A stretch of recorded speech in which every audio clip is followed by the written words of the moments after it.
it's like, I know in the States, you could be, they want that radio. Sure. More personality Yeah. radio station and XM radio, like satellite. But in like Canadian radio, it's I don't know if that Dave Chappelle white man voice is They wouldn't love me. They wouldn't love you. They wouldn't love. But hey, man, because you did that, you're here sitting with us at this podcast, and we fucking appreciate you for that. So I'm sitting down with Devon Alexander, who's a super dope comedian. We just checked him out last night at Shits and Giggles, little emotions open mic at Grail Shop, super dope sneaker shop. You're not just a comedian. You go out into all facets of acting, comedy, entertainment, which is something I personally think you might. I can't figure out yet if you're a better actor, a comedian or actor. Honestly, I could be good at both. You can be good at both. I could be. I good mean, at I guess. both. I mean, and there's no one really like you, which is even doper. There's no one really like you at all in Vancouver for sure, and that's why we're fucking with you on this level. To be honest with you, man, because your style's so unique, whether it's on TV or in person at a comedy club. But you were saying off camera that you're not doing the comedy club so much, man. What's up with that? No, I took a little hiatus. I was just chilling, basically, I just found myself. I was on social media. And Spiritual awakening. Spiritual awakening, aka I took some drugs and went in the woods. AKA he was sliding in DMs is what he was doing. I took some drugs. No, I just took a little. I just wasn't feeling it. I wasn't like I said, if I'm not 100% into something, I don't want to like half-ass anything. So I wasn't. I didn't feel like I wanted to go on stage. There's nothing I wanted to say. So I was like, okay, I'm not going to force it. Yeah. Stage is always there. It's not going anywhere. I get you, man. So and then just this yesterday's show, the Giggles, Shits and Giggles, Opportunity came up. So Fired up. Let's do it. Got the juices back running. Yeah. Put more wood shed in the fire. And we'll Wood get it in the popping. fire, So my there's God, gonna be yeah. more shows coming. I already have the itch to want to go back up like tomorrow. Yeah, man, you got the the fucking juices flowing, so I appreciate it. But listen, man, dope comedian. Go check him out. Can we find your shit on YouTube or something like that? I got some clips on YouTube. Just type in my name, Devon Alexander. Right, That's and you my full box name. as well. I don't box, but there's a boxer with my name. But You gotta don't box. You gotta hit up Google on that shit. If I could box, I would I'm be a fucking with boxer you, man. too. I could be good at all three of them. I'm fucking with you, man. You too damn short, man. I too short. I mean, there's some short boxers. No, there's not. Yeah, Mayweather, bro. Maybe. Well, he's like 5'8". Yeah, Mayweather's 5'8". How tall are you? I'm 5'7". On a Damn. good day. I'm actually 5'7". I got you. On your what's it? What IBDM? What is that? IMDb. IMDb. I'm on IMDb too. Oh shit. Just You got a catalog. catalog. You have a catalog. Thank you, brother. You do have a catalog. It's like, get building. out of here. It's building. I'm trying. It's to fucking get building. it Your to, demo reel's fire too. Oh, you saw it? Oh my it. god. Are you kidding me? You did. You're creeping. Oh my god. I'll be creeping everyone. Somebody does their research. Of course, man. You can't just be you can't just come up on this podcast and if you're nobody, you know what I mean? Like you gotta be skilled, you gotta be talented. Facts. And we're trying to make celebrities, not just take them. You know what I mean?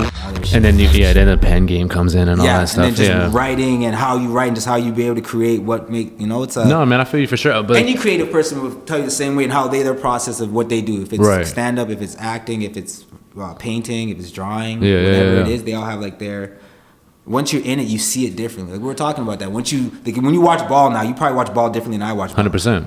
You see what I'm saying? Yeah, Like, yeah. why didn't he pick and roll it? Oh, why didn't he hedge that shit? Yeah. You know, see you're- different angles, you see different passes. You're seeing I things got you. differently. It's the same thing when you see stand up. The same thing if you're in a production or a movie producer. You're seeing things in a different light than regular people that are not in it. Well, I mean, because your experiences are different. But I see that when I look at anyone that's coming up and do a little bit of riffing right off the top. Yeah. To me, because I'm just as an audience member, and I see that flawless, like you said, oh, I got this guy coming in. Maybe he's a fucking stag and he's coming in here on whatever. Oh, perfect. I got a bit I can connect that to, and that flawless connection. You're oh doing my all this god! in your head in like milliseconds. You're thinking all this while you're going with a conversation, right? With the conversation. So that's the dope part about it. And it's like when it works and you do like a callback joke, which is kind of you bring back a joke that you said earlier and it relates to the joke right now. Fire. That's always like, oh, that's the pinnacle. That's the pinnacle. So it's like little things like that which makes it it's fun. But stand up is it's a fun beast, man. And when I respect every comedian that grinds because they're on the road, they're going to these little shit places and like they're bringing that same energy all the time and they're it's a hustle. It's a real grind to be a comedian. Right. Full time to do. I applaud every comedian that's doing that. So say I roll out of bed tomorrow. I'm like, you know what? Hey man, people think I'm funny. My girlfriend thinks I'm funny. I go to a room. People think I'm funny. I don't know what I'm doing in life. So fuck it. I'm gonna be a comedian. You could try it. I say go to an open mic. What would? Where does it go? Do you hit an open mic? What do you do? Yeah, you go to an open mic. You go wherever you are. There's a bunch of cities. Everywhere has an open mic at a bar or something one night a week. You go sign up, wait your turn, go up. Usually it'll give you 3-5 minutes, however the place is particularly, and then you go tell your shit. Good luck. That's, I feel like anybody who has that feeling and say they've always had that feeling their whole life, I say, yo, go out one time. See how it feels. If you bomb, cool. Who gives a shit? Everybody people bombs. Don't know you. Everybody bombs. Everybody bombs. And you're never going to see these people ever again. Who cares? Yeah. That's 3 minutes of your life. Yeah. You know? Because I know a lot of people who've always scared to do it, but once they've done it, either they know for a fact, hey, it's not for me, or they're like, that was pretty cool. I might be able to do this. That was pretty cool. That was a rush. You know? So I'm like, yo, try it. Go for 3 minutes. If you have something funny you want to say, just go up there and try it. I know a lot of comedians who are stars now who you hear their story. They came up, oh, my friends told me I was funny, and I went on stage and I killed, and I kind of went from there. Yeah. You get the ball rolling. I got you. That's what happened with me. Like, everyone always said, yo, you're always funny. I never wanted to do stand-up. I was like, I didn't know anything. I didn't know how to transition jokes. I didn't know what from left, from right. The art of it, yeah. I didn't know nothing. And then so I'm just, let me try it. Let me just go at one. And literally went up, and then the ball started rolling, and it's kind of like opportunities started coming. I'm like, oh, this is pretty. So what's going through your mind first time you come up? First time you go up to the stage, what's going on in your mind? Where was your first time, by the way? First time I went. Where was up, your first time, Devon? My very first time in the back. That's a little IMX, you youngins. Google that. Marcus Houston back in the day. Motherfuckers don't know. Your first time was it in Calgary? No, my first time was in Toronto. Oh my god! Absolute Comedy Club in Toronto. I did a 5-minute Shout set. out. Absolute, and it was actually pretty fun.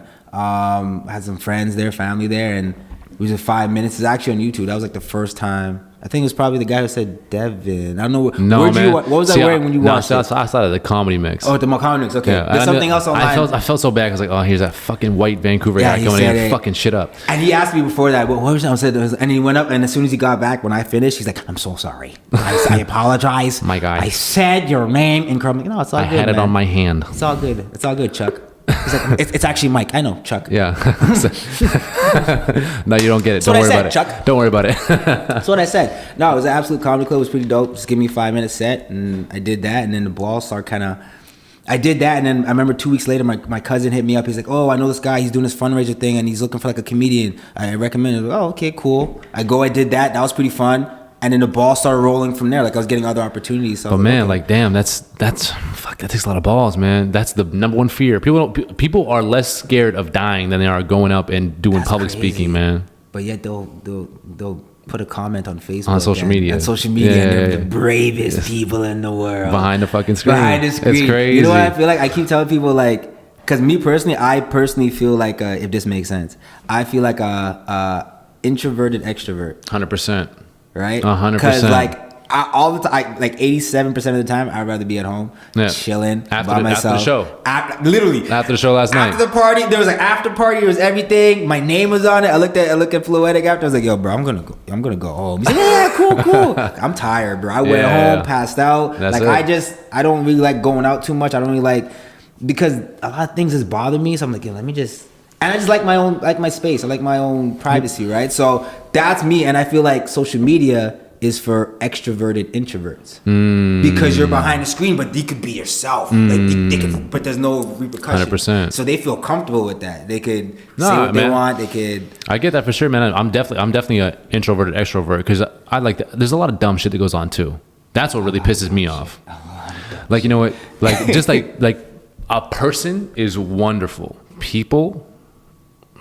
Yeah. You know what I mean? A group of people. Yeah. A group of people are so dumb. And I see a group mentality and I gravitate away from and like. If you're a person that goes off of energy, that's a lot of different energies you have to try to feel in exactly. a certain amount. And it's like, it's too much work. It's like, why am I putting this? I'm good. And why am I doing this? To be accepted? Exactly. But I don't give a fuck anyways. Exactly. So why am I here? You know what I mean? But it's like, but at the same time, it's really tough because like, you strive in social situations. You can go to a party and be the life of the party. You know what I mean? Like you go anywhere and all of a sudden you can conversate with anybody. Women's no problem. Like you know, make it happen, no problem. Yeah. But at the same time, it's like you're like sitting back there, like fuck, I could go out. I could go wheel shorty or whatever. But do I really want to do that? That's why a lot of people in Vancouver. I'm pretty sure everywhere else. If you ask me, oh yo, what are you doing on Saturday? And then the person like you text me like yo, what are you doing on Saturday? I'll be like. Do I feel like? First of all, the first thing that's going through my head was like, who's texting me and asking me? Right. Josh, okay, he's cool. I like his vibe. Okay, where are you going? Yeah. Oh, we're planning to go to this club. I'm like, I don't know. So that's what people are asking those questions because they want to know, do I want to feel that vibe? Do I want to do that? So for me, I'll probably be like, maybe I'm not quite sure because I don't know. Maybe closer to the date, my vibe might change and I want to do it. Right. So I'm a weirdy person like that. Like I hate if I'm not feeling the vibe. I don't want to fake the funk unless it's it's not fun. You know, it's not fun for anybody else. I won't. I'm a dick. No, 100%. I'm an asshole. Like if I'm there, I'm having a good time. 1,000%. Like we're having a fucking great time. But if I'm there and I'm like all this stupid shit's going on, these egos flying around like stuff, and women acting different type of ways, bro. I'm like, this is fucking stupid, and I'm out. I put my expression on my face, so I can't hide shit. Yeah, exactly. If I'm not happy, yeah, people are gonna know I'm not happy, and I think I'm hiding it, but people are just looking at me like, "Are you okay?" I'm like, "Yeah, I'm good. Don't worry about it." And I'm like frustrated to the max because you're usually so far on the other end of the spectrum. So as soon as you flip over, it's like, okay, yeah, no, he's definitely not feeling it right now. It's frustrating, man. So I just try to distance myself. That's why you just gotta get good friends, man. Be around good people. Just be around good people, and you'll have good parties. You'll have good get-togethers, or whatever. Put yourself in good situations, man. It's just so much of that comes with being comfortable with yourself. Just be comfortable with yourself. On the head. That's why I keep telling you. You can't. You gotta know yourself 100% before you can be able to expect people to be 100% with you. If you're not 100% with yourself, then get out of here. It's nothing. Yeah. And I keep trying to tell all my friends, all my people, like, yo, you. Because I watch a lot of sports. I use analogies with sports all the time. You're a GM. You're a GM of your own life. You could pick who's on your team and who's not. Nothing's personal. Nothing's whatever. But, I'm going to drop you. I'm going to pick this person up. Because the energy. And then the team, the chemistry has to be right. 100%. The energy and everything. So if you want to be successful in life and you want to win the championship of life, you got to set yourself with a good team. Yeah, absolutely. So I've learned that through the years. I'm like, yeah, so I may drop some friends. I may pick up some friends. Some friends may be there for some time, but you know what? They're getting up there in age or some shit. Like, it's so in a sports term, right? Like, they're getting Tom Brady-ish. They might have to put you out. He's out. You know what I'm saying? Like, you get a little Dirk Nowitzki. I might be able to give you a veteran minimum. Exactly. We not be hanging out that much, but like when we do hang out, it's not. I'm not saying that you just can't produce for me right now. Exactly. And you just put like your friends in different categories. Like it's not like you don't like this friend, but you know what you're gonna get when you hang out with them or when you talk. Okay, cool. And I enjoy their conversation. Yeah. So you put them in that category. But you can't devote all your energy to them. You can't give them all your salary cap. You can't. Exactly. Then you end up with what the Lakers did when they put with Kobe, and then they couldn't 100%. Get no good talent for those years until. That's what happens in LA. Anyway, I was that Meek line back in the day. I never wanted to be like Kobe. I wanted to be like Mitch. You know what I mean? That's the same thing. Be like Mitch. Mitch cup check. Pick your starting five. Pick your starting five. Because we're both sports guys, right? It's just like, every time, what's that? You become the average or the median of the 5 people you spend the most time around, or something of that nature. Yeah, you know what I mean. You become. It's true. You are who you hang around. Exactly. You're like your peer group. Your peer group. So like, pick your starting 5. So when I meet people and I'm like, and I meet them, they're mad chill. But then I see their friends, their group of friends. Oh, it says so much. Ratchet, or they're just whatever. And they say, no, I'm different. I'm like, that's just them. I'm like, I understand that, but at some point you must embrace some sort of their qualities too, to be able to hang around them as much as you do. It might be a reflection of your maturity. It might be a reflection of whatever, right? Your taste or where you're at in your life. And honestly, that's the thing too. It might come off in a negative way. Listen, if that's your lane right now, that's your lane. I've been in a lot of crazy lanes, and a lot of people have been like, I fuck with you. You're dope, but you're in this space right now. Exactly. I am not in that space. So that's when a lot of time, like, people. Sometimes I don't like. I said the other day, man. I put on IG. Listen, man. If I haven't hit you since 2016, I've just been in a different lane. That's facts. You know what I mean? 2016, we are not on the same page, bro. No. We're not even in the same book. I don't think we're in the same library. You might have to go and get your new library card, because I'm in this side, you like in the other side of the city. Man. Come on, like, you're doing fiction. So you're doing fiction. So and it's nothing personal. Like, I don't understand when people always taking shit personal. Too. So think about that. People take that personal. Imagine when you just, like you said earlier, when you unfollow them or unfriend them on social media, they take that like you spit in their face. Like, it's not that serious. Does your mom follow you? Yeah. No, she doesn't have social media. So are you gonna spit in her face? No. Like, it doesn't.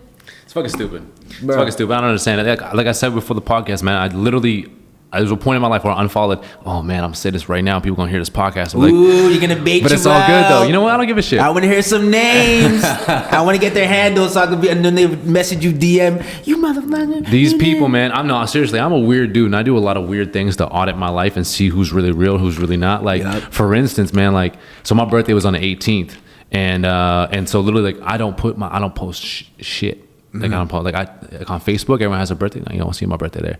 There's literally, if you don't cancel out your wall, cancel it all. I cancel it all. I don't want no fake happy birthdays. My real ones will send me a text or at least send me a DM in the Facebook. 100%. But yeah. I'm the same way, dog. Because that's the thing is like, yo, like I only know maybe 10, 20 people's birthday at max. Exactly. Like at max. And those are the people I really fuck with. And I'm not, listen, Dunbar's numbers, you can only have 150 relationships. And I get that. You can only maintain 150 relationships.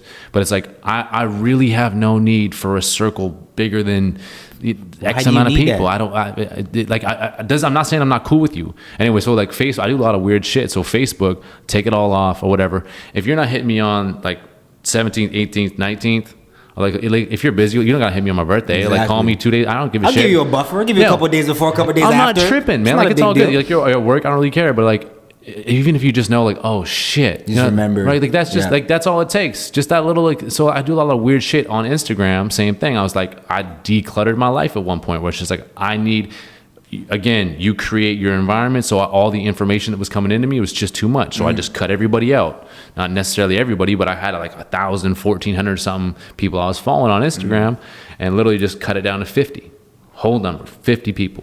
Only moguls, only people, only thought leaders. And how do you feel? I felt fucking great. Are you kidding me? You know how much less time? You know how much less time I did this? It's like, I felt fucking great. Well, it wasn't even that. It's like, I felt amazing. I detox. It's like every time I unfollow, it was amazing. Unfollow. Bitch. Unfollow. Bitch. Do you take back your likes too? No, that's me. I'm that I wasn't petty. that bitter though. I unfollow and I take back my likes with it. I'm a package. That's it's a package. That's the X thing. That's the X thing. If I break up with a girl, like, nope. Petty, you scroll that shit. I'm taking back from 7 weeks ago. Give me that. Oh, goddamn. 7 weeks. I'm going back fucking 2016. Get the fuck out of here. And then, but the reason why I really decluttered my life, because everyone was like, no one hit me up. No one hit me up. Nobody hit me up. Like, listen, admittedly, I spend way too much time texting.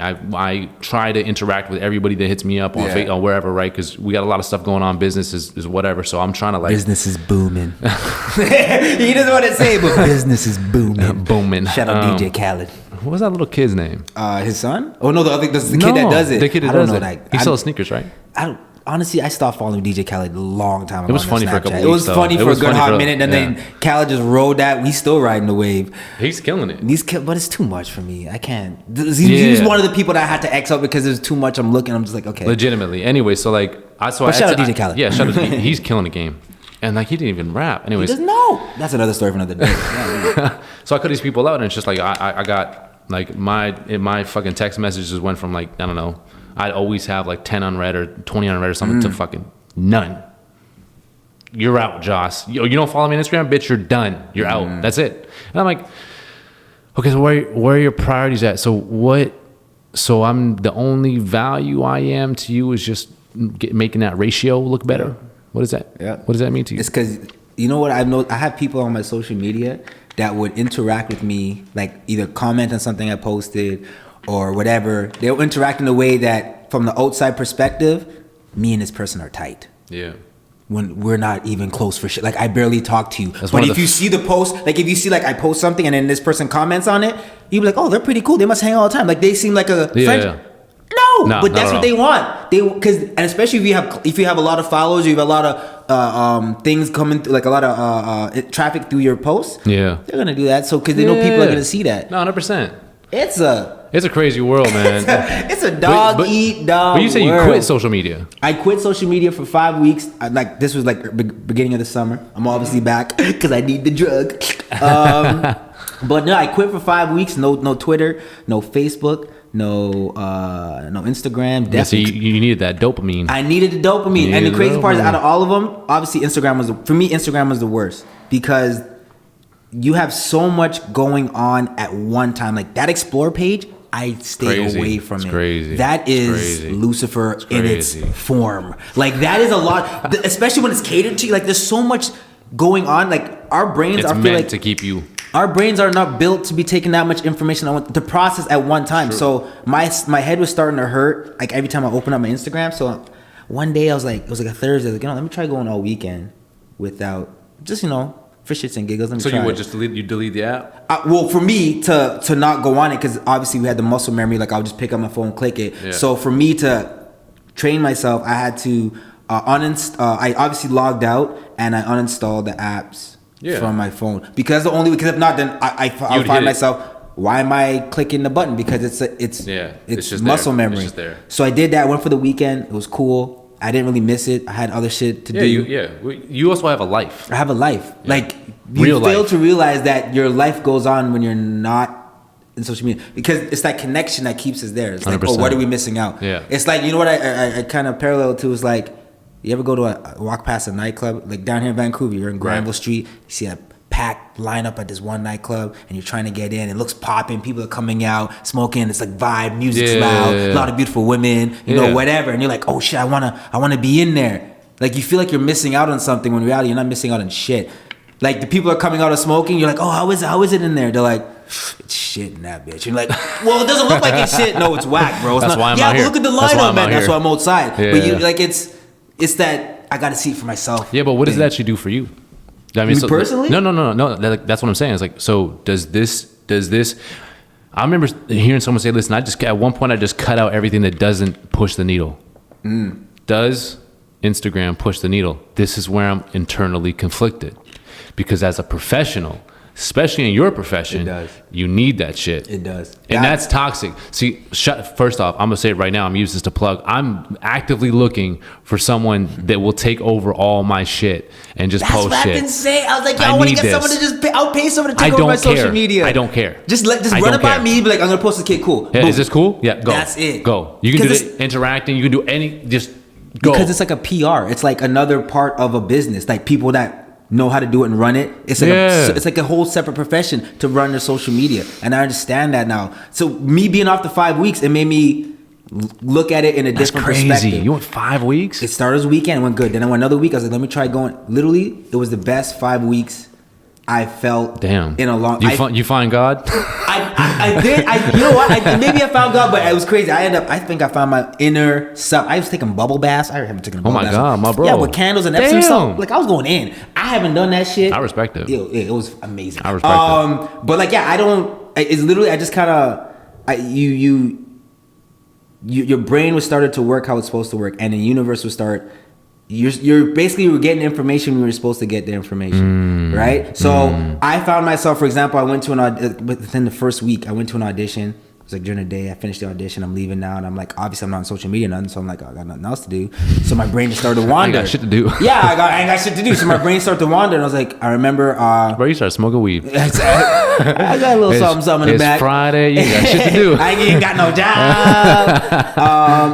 And then my brain started wandering. I was like, let me do something. I was, there's a bookstore across the street. I was thinking about a book. I was like, let me read a book. I got time now, because you have so much more time when you're not on social media. Right. You realize that 24 hours in a day is 24 hours. Yeah. Before that, it just seemed like 6. But when you're not on social media, you're looking like, damn, it's 6 o'clock still? It's only 6 a.m. God damn. You can't go to sleep and you can't wake up early. So I went and found a book. I ended up finding Questlove had a new book called Creative Quest. Oh, word. I didn't even know Questlove even made it. And I love Questlove. I didn't know he was an author. And he has a couple books. And this book, I'm sleeping. It was dope because if any creative person, is basically like a guidebook to keeping your creativity juices running. Right. So it gives you like little and it's an amazing book. And I wouldn't have found that book if my mind didn't wander, which was supposed to wander, to going in the bookstore and finding it and getting that book. That book almost changed. It's one of the best top 4 books I read probably this year. So the universe, what did you say? You said getting off that shit allowed the universe to work the way the universe should work. Allowed and even in the book, the crazy part is in the book, he has a section about social media and talking about how for creatives,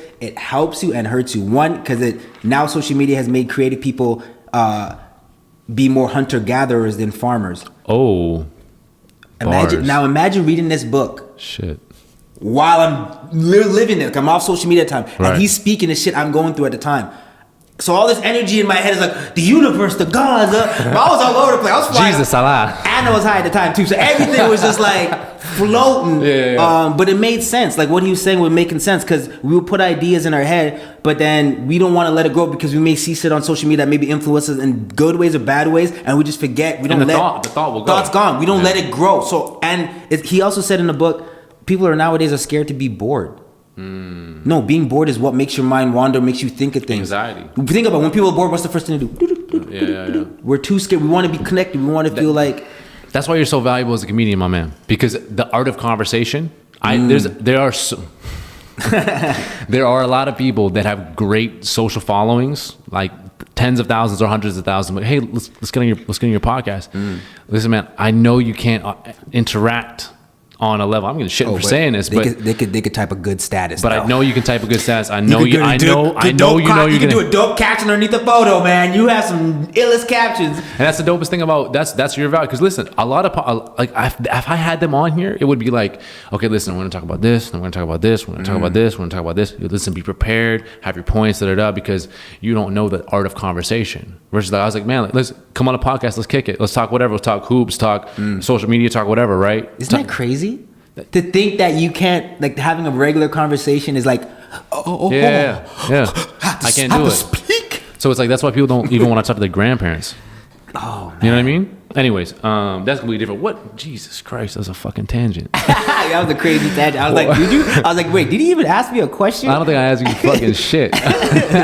But that's what I'm saying, though. Anyways, what I was saying is that you see, to me, I don't know how to say this. I don't know if it's offensive or not. You're like a poor man's Kevin Hart, my man. I'm a poor man's Kevin Hart. I've heard that so many times. I don't know if because that just came off the top of my head. At first, when I used to hear that, like, oh, you might be Kevin Hart. At first, it was kind of like, nah, man, what do you? That's not your lane. It's not. What do you think about that? Because I understood why people would quickly go to that assumption. Your style is that style. Well, the first thing people see is one, I'm black. Because if I was the same height and white, they're not going to say I remind me of Kevin Hart. Let's just be honest. So one is black, which I'm cool with. Two, I can see little mannerisms, maybe little things here and there, maybe kind of remind them of it. 3 funny white comedians. There's a lot of funny white comedians. I know Maybe one. I'm just I know not one plugged myself. In. I know one myself who's from Vancouver. His name is Gavin Matz, and he won the top. Hold up! Shout out to Gavin. First shout off, out bro, Gavin Matz. I gave you a shout out. You moved. Which camera? You moved. I gave one you of a these shout 2 out, cameras. Gavin. Remember that. I want to get you on the podcast, my man. Honestly, he's fucking funny as hell. I saw him at the comedy mix. You saw him too, so you know exactly. That's what I'm saying. There's some funny white comedians, man. I mean. I just think white people are corny in general. So, you know what? Excuse me. I was disrespectful to my race. Yeah. I'm the type of person, like, I find a lot of people funny. I like different types of comedy. It's just rare for me to kind of find someone that I watch or whatever, and they actually legitimately make me go, ha ha. Yeah, like that laugh. Yeah, like that. Yeah. Like, it's very few, and then maybe it's just me, but like there's a lot of comedians I think are hilarious, and I'll be like, oh, that's funny. Yeah, and that's the extent of it. But I'm just not like discredit anything because comedy is very suggestive, right? Subjective or whatever. Subjective. Subjective. It's suggestive as well. It's contextual. I said suggest and subjective in the same one. It's word. fire though. That's good. That's a bar. It's a compound word. Hello. That's Eminem bars right there. That's some Eminem bars. Talk that talk. Rewind. That's okay. If you didn't get to the first time, just rewind on YouTube. Eminem bars.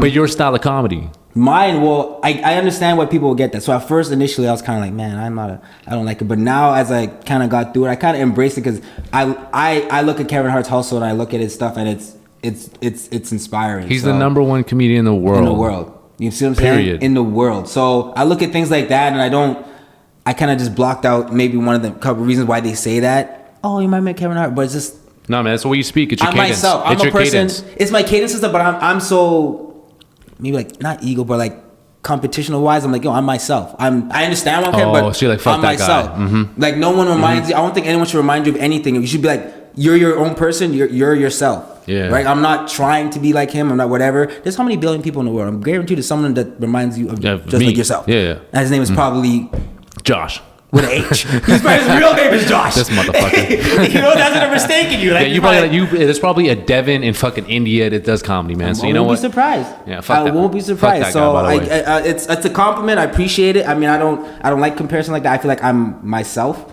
But at the end of the day, like people, because like, we were at was it Shits and Giggles? Shits and Giggles. Last night, comedy show at the Grail.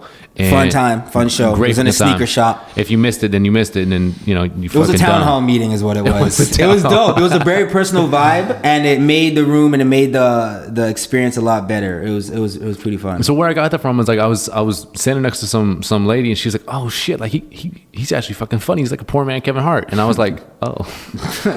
But why do I be poor? Because Kevin's rich? No. Like I could be. Oh, he reminds you of Kevin Hart. Don't say poor man. It doesn't matter who the fuck you are. You're gonna be poor next to Kevin Hart, of course. That's like saying Kevin Hart is Fruit Loops and I'm Fruity Pebble or I'm Fruity Loops. Like I'm the Safeway brand. I get why, but like just say, oh, he reminds me of. Don't have to add the description. Like that was unnecessary. Just say he reminds. Okay, that's the poor man's. Like man, no, see that I think that's. Boo Boo hasn't seen my bank account. That's all I'm trying to. You know how many productions I did this week? Get the fuck out of here. Get the fuck out of here. But it's true, man. You do have that cadence, and I think that's fucking honestly gonna propel you a long fucking way because if you, yes, you have a way. More the way I see it is you have a way of. Because from watching your comedy skits, seeing you last night, you know, again, add the conversational piece and into improvisation a little bit, as well as your skits. You have that cadence of like, for instance, there's some comedians that just will, you know, ride dick jokes all the way up here. That's so true. You know what I'm saying? And I said cunt, and then it was anyways.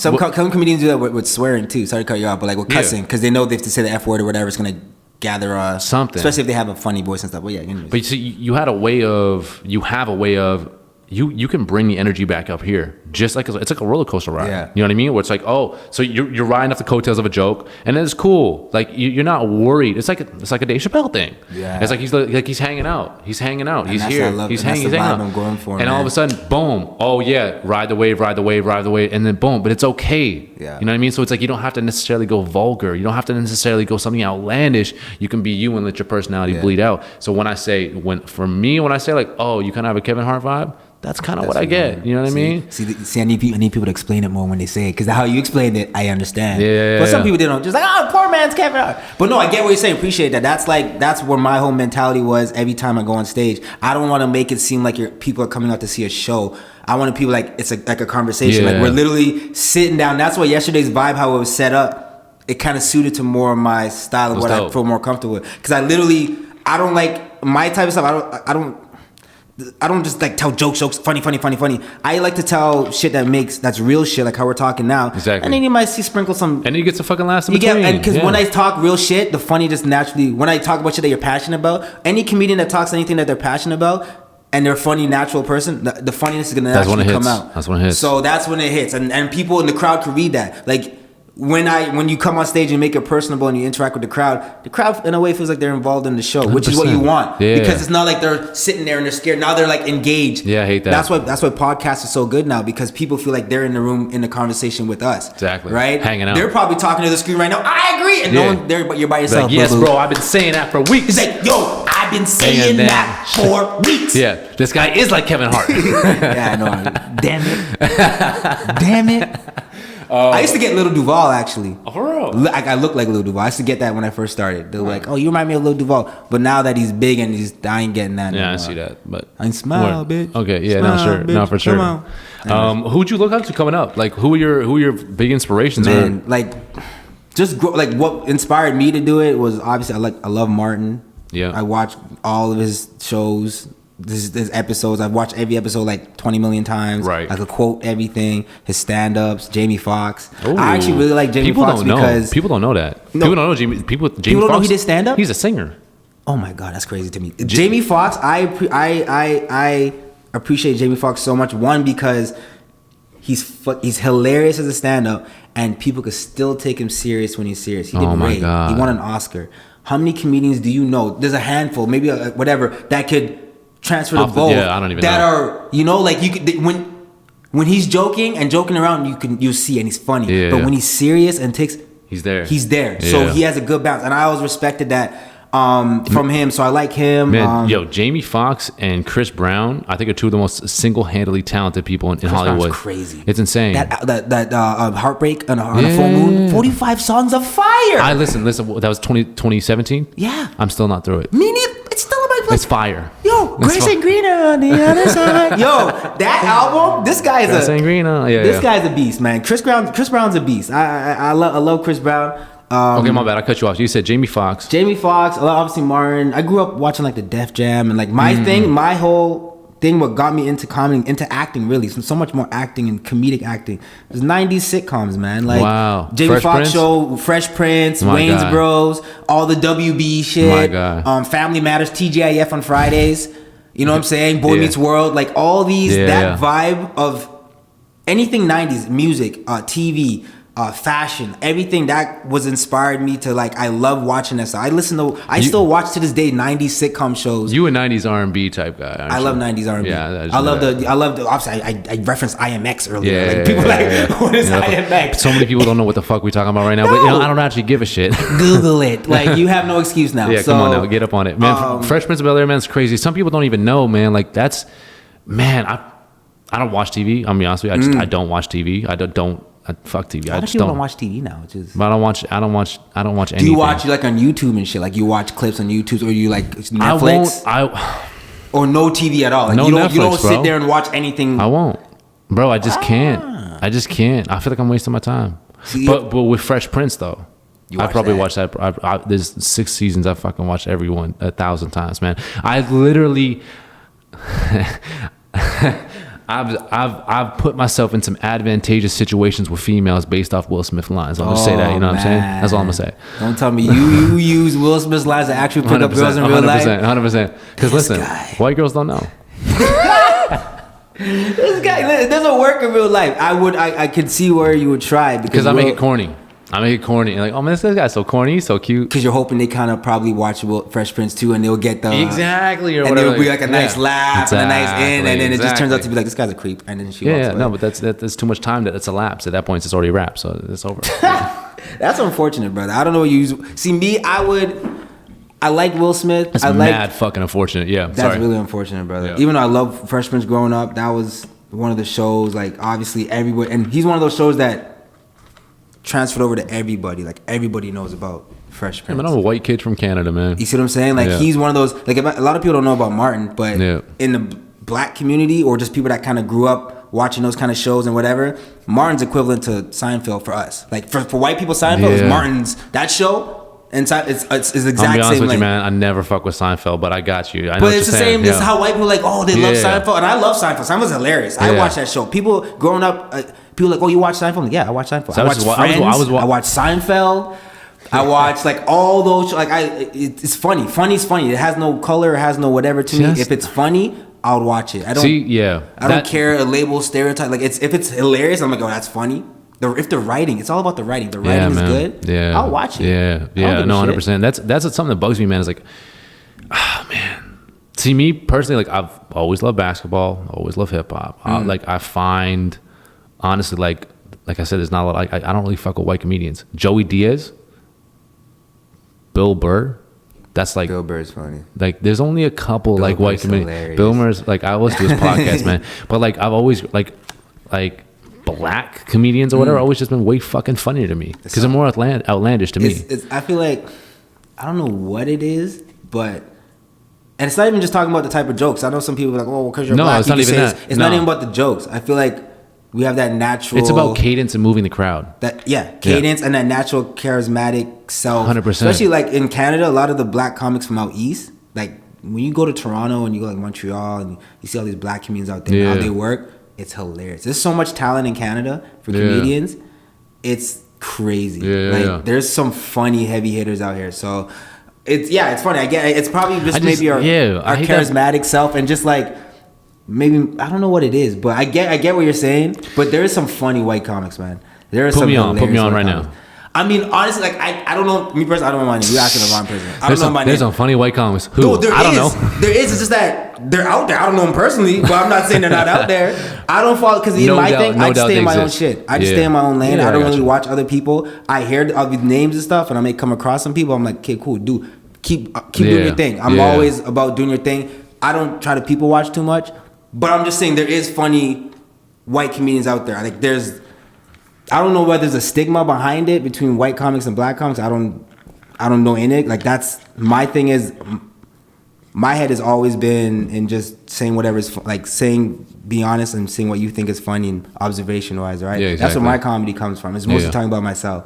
Shit I go through or shit I experience or shit I see or something like maybe happens to like a friend of mine and it's very funny. So I can see you just walking down a road like headphones in and you just start laughing because you just thought of something in your head. I see that. I can just see that all the time, bro. Or something came back. It happened like a couple of days ago, and I just remember, and I think of like a funny, like maybe a tag to it or something. I'm like, ha. So, bro, how do you write jokes? Me personally, I have my phone. I'll be like walking around. But what inspires you? How do you think of a joke? These things don't just come, do they? It comes up in conversation. Yeah. It comes up in conversation. That's where mostly jokes come in conversation, and it's usually stories I've told or something that. It's crazy because I would experience some things that will seem like a story, like it will seem like it's fake, but it actually happened to me. Yeah, well, real life is crazy. When you put your phone down, real life is crazy. It's crazy. Like the things happen around you, and you're like, oh shit, and then you're like, oh, that's actually pretty funny. At the time, you might not think it's funny. Yeah. But when you look back, like that's pretty funny. And you can add comedic value to it and all that shit Exactly. too. Yeah. Like I remember one time I was living in Toronto or whatever, and I met this girl, and we were cool. We kicked it for like a week. And then we were texting all the time in between then, and then we went on like 2 dates. And like on the third date, we're like chilling. She had a car. I was in my car. We're like in the back of like a school, and like, late at night, we're just making out and stuff, consensually, obviously. Consensually. And then consensually. You gotta be careful with this Me Too movement. It's a new era. We got to be careful and be upfront and ask. Bases are covered. But this was years ago. This was like 2009. Right. So this is before rape was even a thing. It's before it was a thing. But this is before rape was considered Me Too. Jokes. Disclaimer. Yeah, so we were whatever, and then we're working out, and then I want to go suck on one of her titties. I'm not really a breast guy, but it was in front of me. So I get it, man. I get it. Yeah. Make it do what it do. So I sucked, and breast milk came out. Yes. Real shit. And like she never mentioned kids or anything about kids. So at this point, I'm like, this is disgusting. So I'm like, excuse me, do you have any kids? Excuse me. I was being polite. Excuse me. He's like, pardon me. And she's like, how do you know? And I'm like, well, bitch. First of all, I was in shock, the audacity for her to even ask me, how do I know? And I was like, well, you don't see the milk mustache on my lip? Like, what do you mean, how do I know? Yeah. Like, I just sucked a gallon of 2% out of your left titty. So, and this is a true story. Like, this really happened to me. Right. And then I was like, oh, obviously I said it on stage and everything like that. So real shit happens to you in real life. And at the time, you're kind of like, whatever. But when you look back, it's like, well, that's actually a funny story. So for me, it's usually these things that happen in my life that I look back and it's like retelling a story or retelling a funny story. So that's why I tell people, like, yo, when I'm on stage, it doesn't feel like I'm talking to strangers. I feel like I'm talking to friends that I know, and I'm retelling them a funny story that I know about. Gotcha. So it's like, yo, this happened to me, man. Yeah. By the way, and the fucking breast milk came out. And then breast milk came out. It was crazy. Duh, you know, I get it. It's things like that where it helps me to make my creative juices going, and it's just, I think the best thing to do is just being yourself. That helps. Sure. What do you go off like? Because all the shit I've seen from you is like it's just like that. It's like very story orientated, situational orientated. You don't go off like pop culture that much. Nah, that's crazy. It's for now. I haven't really touched on that because I really just try to go to shit that that irks me. And there's a lot of things that irks me now where it's like I'm looking for the funny in it. Like right now it irks me and it's just me just ranting.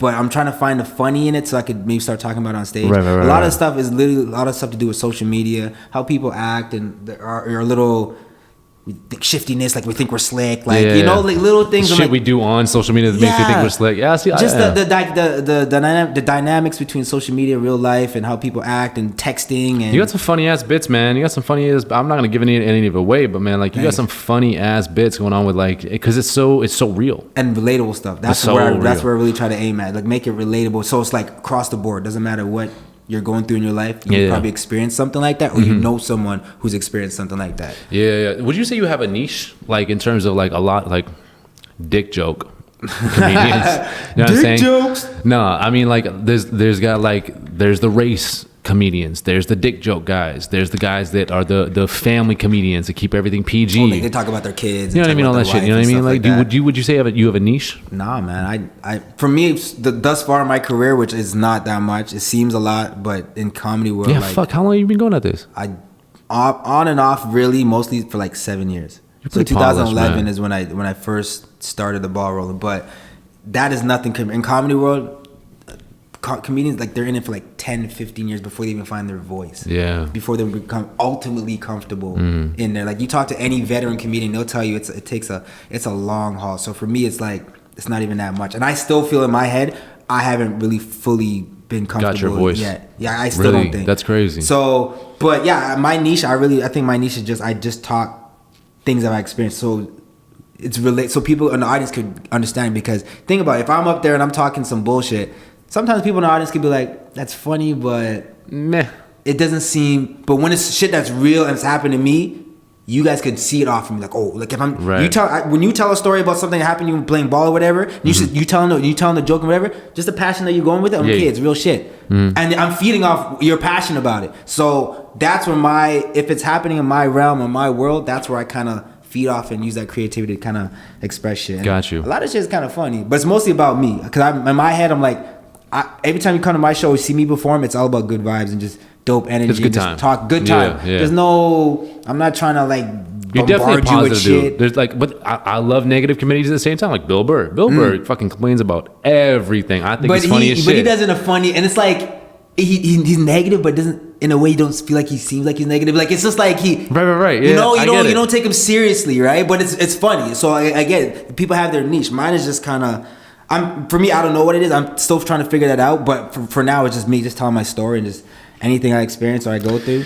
It's crazy, man. For you being at it this long, you're fucking polished for where you're at. I mean, like it was. I was like, making me sound like really Kevin Hart over here, dog. No, Goddamn. People are gonna be like, let me Google this motherfucker. Relax, I don't know. Relax, man. No, I'm serious, man. Like honestly, see, the thing is, the Vancouver. I mean, you're not from here, but you've been around here for a little while, right? So like, I'll be honest, I'm not from here either. When people come to Vancouver, I don't expect much. I don't expect much, like honestly, because I just don't. You know, I mean, like my bar is always very low. So when I go and I see someone, like I was on a stage, you were on a stage with 3 other comedians. I was like, oh, fuck, I don't know if any one of these guys is gonna be funny. You know, I was like, fuck, fuck, this guy better be funny. I don't know how I'm gonna be on a podcast.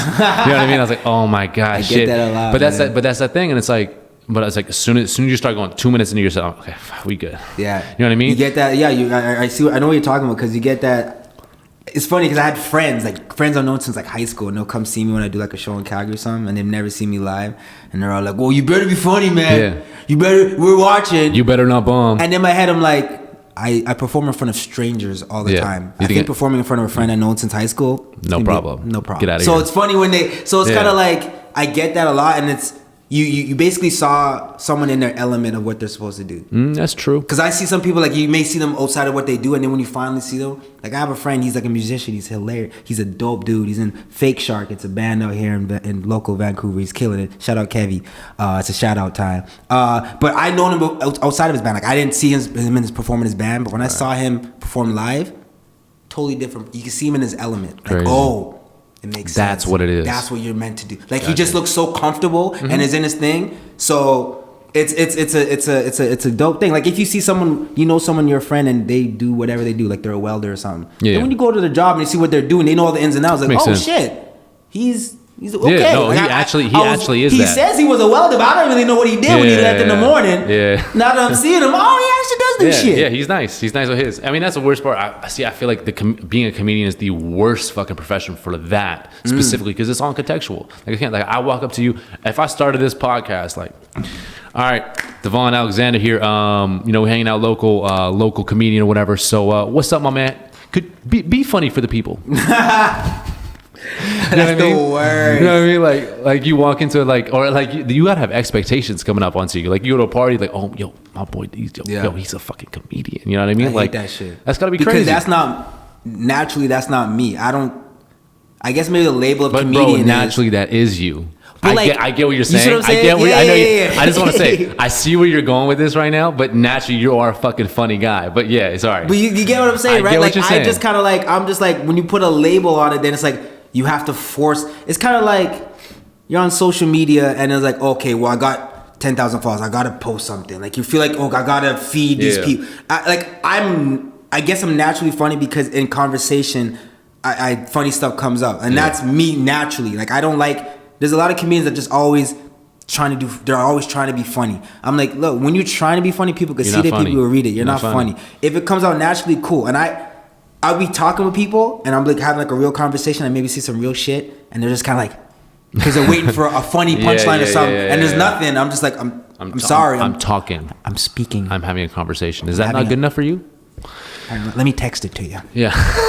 I'll tag you in a meme right now. I'll make it up to you, all right? I got memes loaded up in inventory. Okay, I'll just get one up in the closet real quick. It's just too much, man. I have no time for that. Yeah, man, I hear you for sure. I mean, it's tough, man. It puts you in a tough position. I totally get that. But I mean, just like working at your craft, that to me, that's the most honorable thing, because people don't realize I'm a fucking fan of the art. I'm no comic, I'm no actor, nothing like that. Yeah. I'm a fan of the art. The arts, because like, the art of conversation is one thing. The art of telling jokes is a completely another. And this is something that I love. See, I was a ball player growing up, coach or whatever. I love mastery.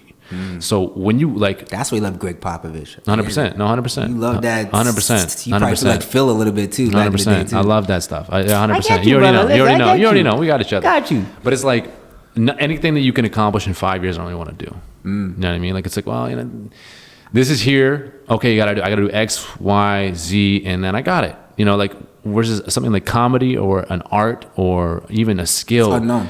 It's the more you know. Like, there's a level of I call it the ignorance curve. Literally, like, you go up, like, oh yeah. I'm starting to get good at this. I'm getting good at this. All of a sudden, I know everything, and then you get past a certain point where you're like, oh fuck, I don't know a damn thing about this. And you get to go to the next level. And then you got to go to the next level. You learn new things, and it's always next level. I keep telling people, it's like, I looked at it like, because I have some friends and shit, like, because like you said, the regular job, a doctor, whatever. Okay, you know you have to go to school for X amount of years. Yeah, exactly. Do this, get your diploma or get your doctorate, whatever. Then you're a doctor or whatever it is. Yeah. But in the arts, whatever it is, acting, painting, musician, whatever the arts is, it's not planned out and it's not guaranteed. There's no blueprint for it. Yeah. So, but that helps you with it. That helped me, or I think it makes sense if you at least know an end goal. Like, okay, say, okay, I want to be an actor. I want to be a comedian. Whatever it is, I want to be a musician. Okay, I know this. Boom. So it's like a black room, but you see like a little dot at the end, which is a little light, which is whatever you want to do. It's a musician, it's a actor, whatever. Okay, cool. You just start walking. You're walking towards it, but all of a sudden, boom, you shift. You're like, wait. Yeah. And then like, but as long as you have faith and you know, okay, that's where you got to go, because it's gonna end up going.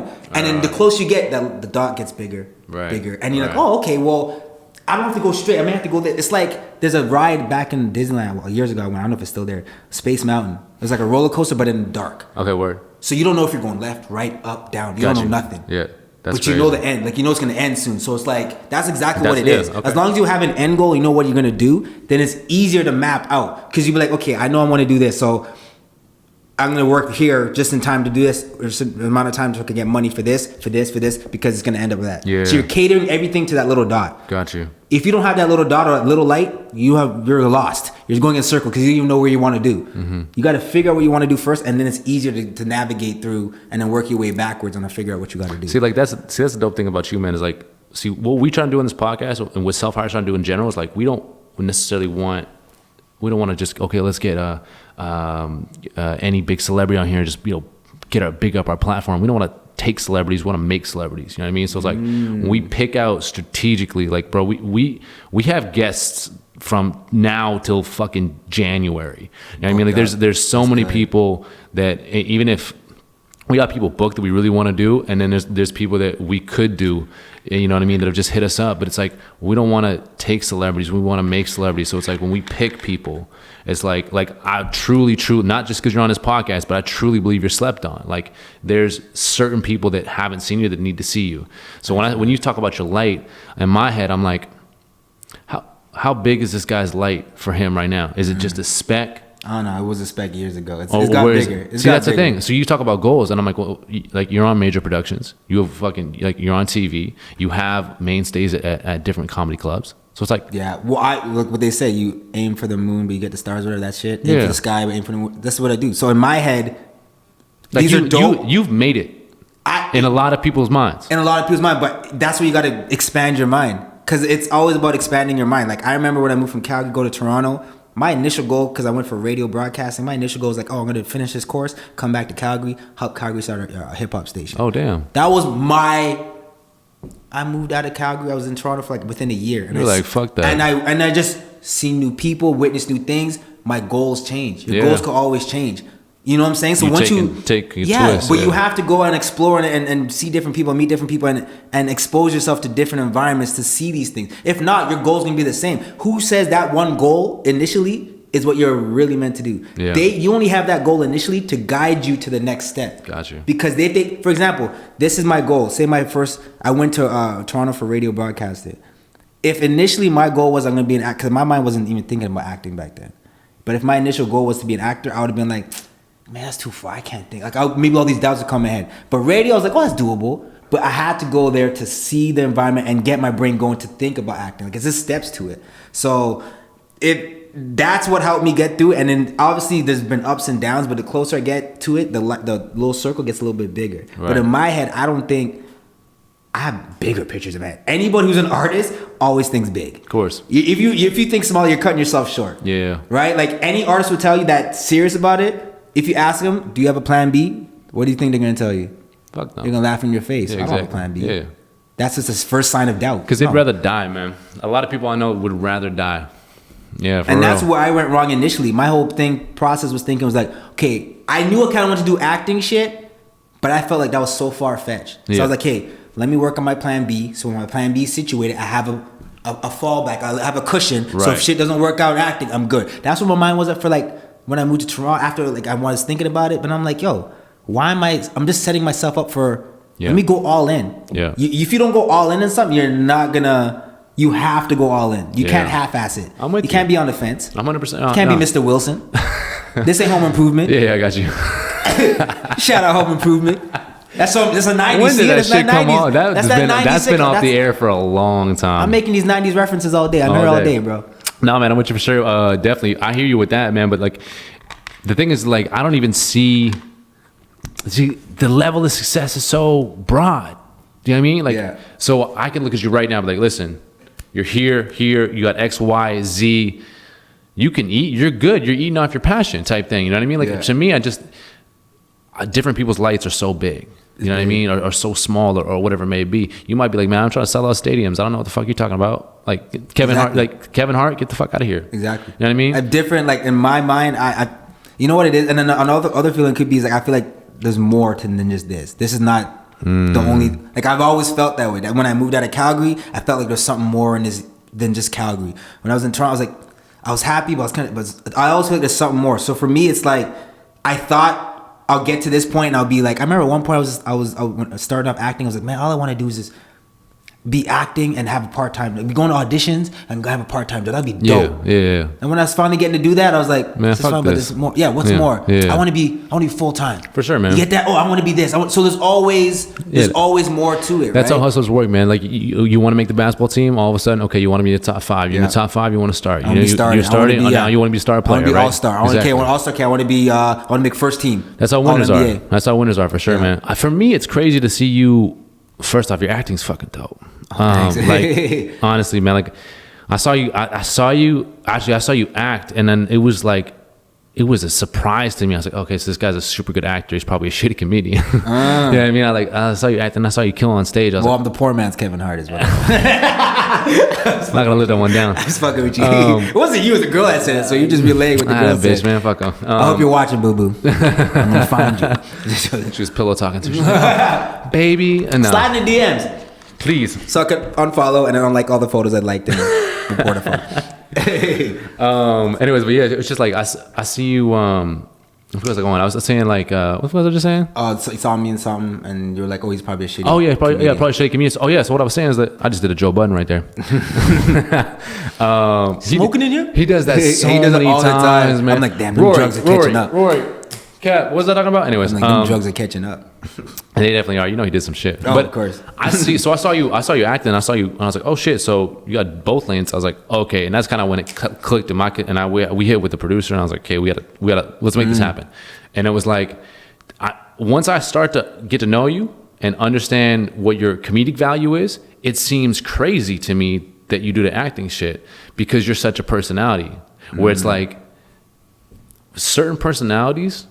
Like you fit in a role very well, in that box of a role versus like, I don't know what your scripts are like, but to me, it seems everything you're saying is fucking genuine and not scripted. Yeah. That's just good acting. Yeah. Now, to me, I would have a hard time because I'm looking at you, if you are such a personality and you're not a robot, putting you in a situation where you kind of have to be a robot just doesn't seem natural. Do justice, you know what I'm saying? Yeah, no, I get you saying. Like, it's kind of like I don't get the freedom to be myself. I'm kind of abstracted to what the director kind of wants me to do. But the freedom is where you excel, in my opinion. Yeah. You know what I mean? Yeah, no, it's the best of both worlds. Because like sometimes, a lot of times you go on set and a lot of directors, they don't really like you to go off script or even just changing a word. A little bit. Like you have to be word verbatim what they write. Some directors are kind of cool and lenient, but it's sometimes it's dope because I like working with it, and I'm realizing it now when I get scripts and I'm working when I'm putting my own little sauce to it. It's fun for me because right. I get, and then if I book the role or not, but if I get it, it's even better because I'm like, okay, I got to put my own sauce on it. So it's still a little outlet to be my own creativity. Stand up is a lot more, but it's especially with the time. Like yesterday was pretty cool because there's really no time limit, whatever. No pressure. There's no pressure, right? So in stand up, you have like, okay, you give me 10 minutes, you give me 15 minutes. So it's more of like there's a lot more going into instead of just. That's why it takes you time to get to that level to be like extremely like a Dave Chappelle, to be extremely comfortable doing what to say. I mean, I'm still getting. I'm not saying I'm anywhere near these people. I'm still in my mind. Again, you probably see something different than I do, but in my mind, sure. I get set crazy goals. Mm-hmm. Even if I reach halfway through that, it's amazing. But for me, I said, I'm up. What's next? I'm always constantly thinking, hey, what's next? So what's next for you? What's next for me is obviously I want to try see what's up in LA. Like I've been to LA visit, but eventually you want to kind of transition or try to get into that realm down there and try to test it. That's the next step. But there's no rush for me. I'm not one of those people like, oh, I got it. LA is always there. Yeah. I'm big on vibes and energy in the universe. Once I feel it rumbling in the universe and in my mind and things will start coming up, and I'll be like, okay, I gotta. It's time. But it hasn't happened. I'm not waiting. I'm not rushing. I'm not whatever. It's gonna happen when it's supposed to happen. And literally, ever since I started thinking, let shit happen when it's supposed to happen. And I'm not saying be lazy, not do anything and wait for the universe to. No, you still got to put in the work. Shit doesn't work like that. It doesn't work that way. I always laugh when people say law of attraction. I'm just thinking about it.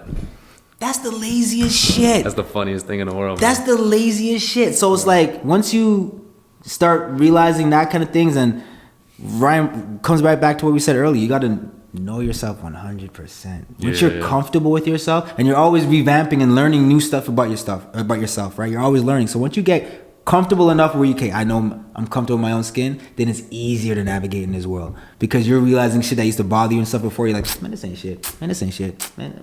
Like it's a crazy way of thinking. The mind is such a powerful thing. Well, you train yourself, right? In a way to you can work out in the gym, do your legs, do your arms, do your abs. Yeah. You need to work out your brain. This is a main component of everything. I know so much people think about it. You're physically fit, but the brain is not. Like, you know, like it's a. That's why I hate on guys that are jacked up. Not saying that all jacked up guys are stupid. That's not what I'm saying. I'm just saying. He did say that. He said that. Beat him up. Don't beat him up. Don't beat me up. I didn't say shit. Relax. I'm trying to get a long sleeve, so I got. You know what I mean? I'm like real insecure and shit. Listen, I see those people in the gym all the time, man. Them juiced up dudes, and I'm just like, man, I don't know how. That's not my vibe. That's not my. That's but not it's. I can't hate. I understand. Everyone has their lane. I understand. I can't hate.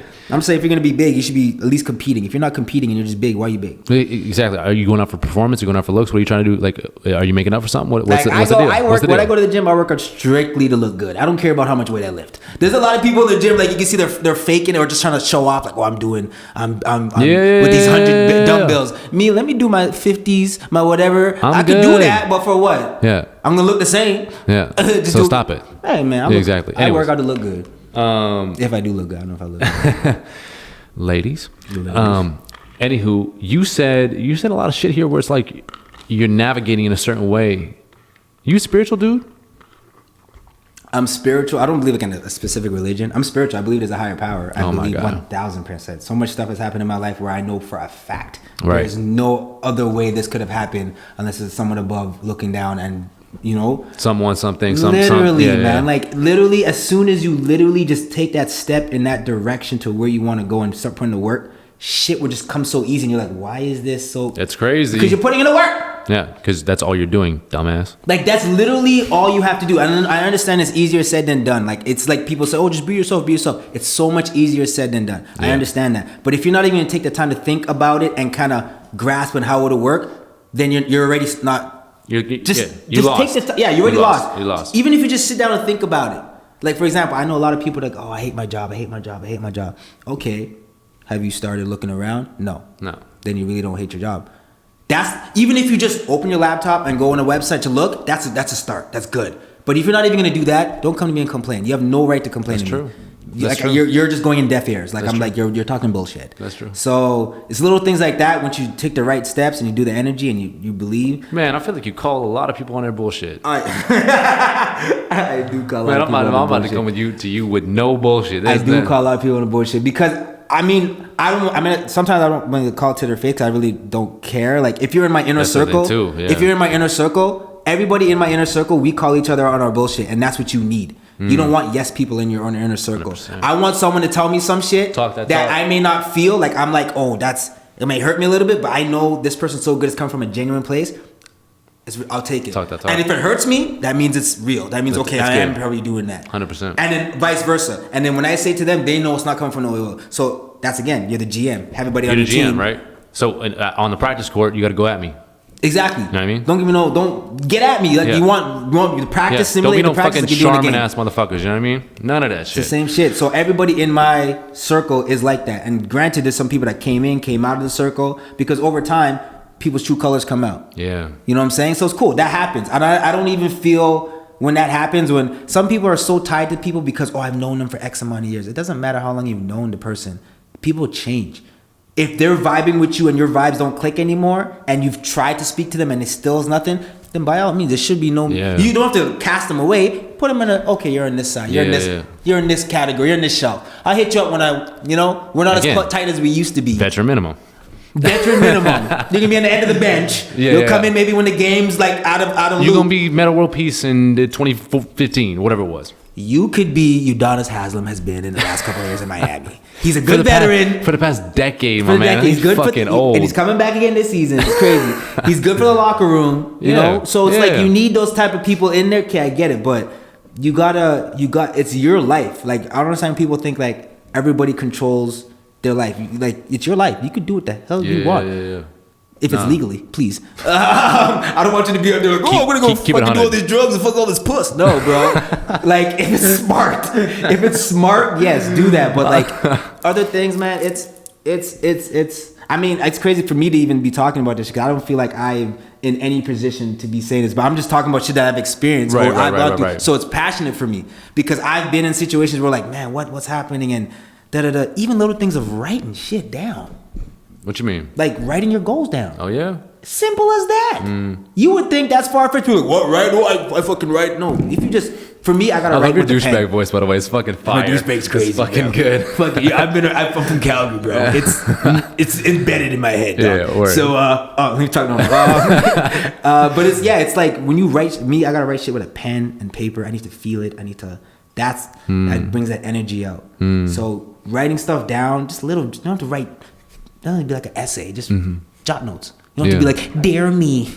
No, just be like, I want to do this. I want to do this. I want to do this. Put a date, boom. Don't even think about it. Trash it. And just actively have that in your mind. Like you maybe, this time, like for the gym, people that want to work out, I want to work out. Okay, yes, it's hard to get in the gym first because you're not used to it. But if you're doing a little steps to it, okay, let me try getting up today. Let me do, like you're showing a little effort, the universe will come back with you and help you, guide you. Like the universe wants to help you. The universe does not want to help you. Get that out of your head. Like they want to help you. Yeah. I love you saying this shit, but you fucking making it fun at the same time. Like this, you spitting on some real preacher type. But it's real. I know I should be a fucking preacher, man. I should some real preacher stuff. But Lord Jesus, I'm telling you, listen to your brain. Exactly. Your brain tells you everything. I'm with it, man. I'm with it 100%. You seem like the type of dude. Like if I was in your close inner circle of 5 friends, I'd probably hate to love you and love to hate you at the same time. Probably. You know what I mean? I'm an not emotional, but I got mood swings. Well, no, just probably because you keep it sure, but just because you keep it 100, probably. You're probably like I keep it as close to 100 as I possibly can because 99, it makes me 89 is the best.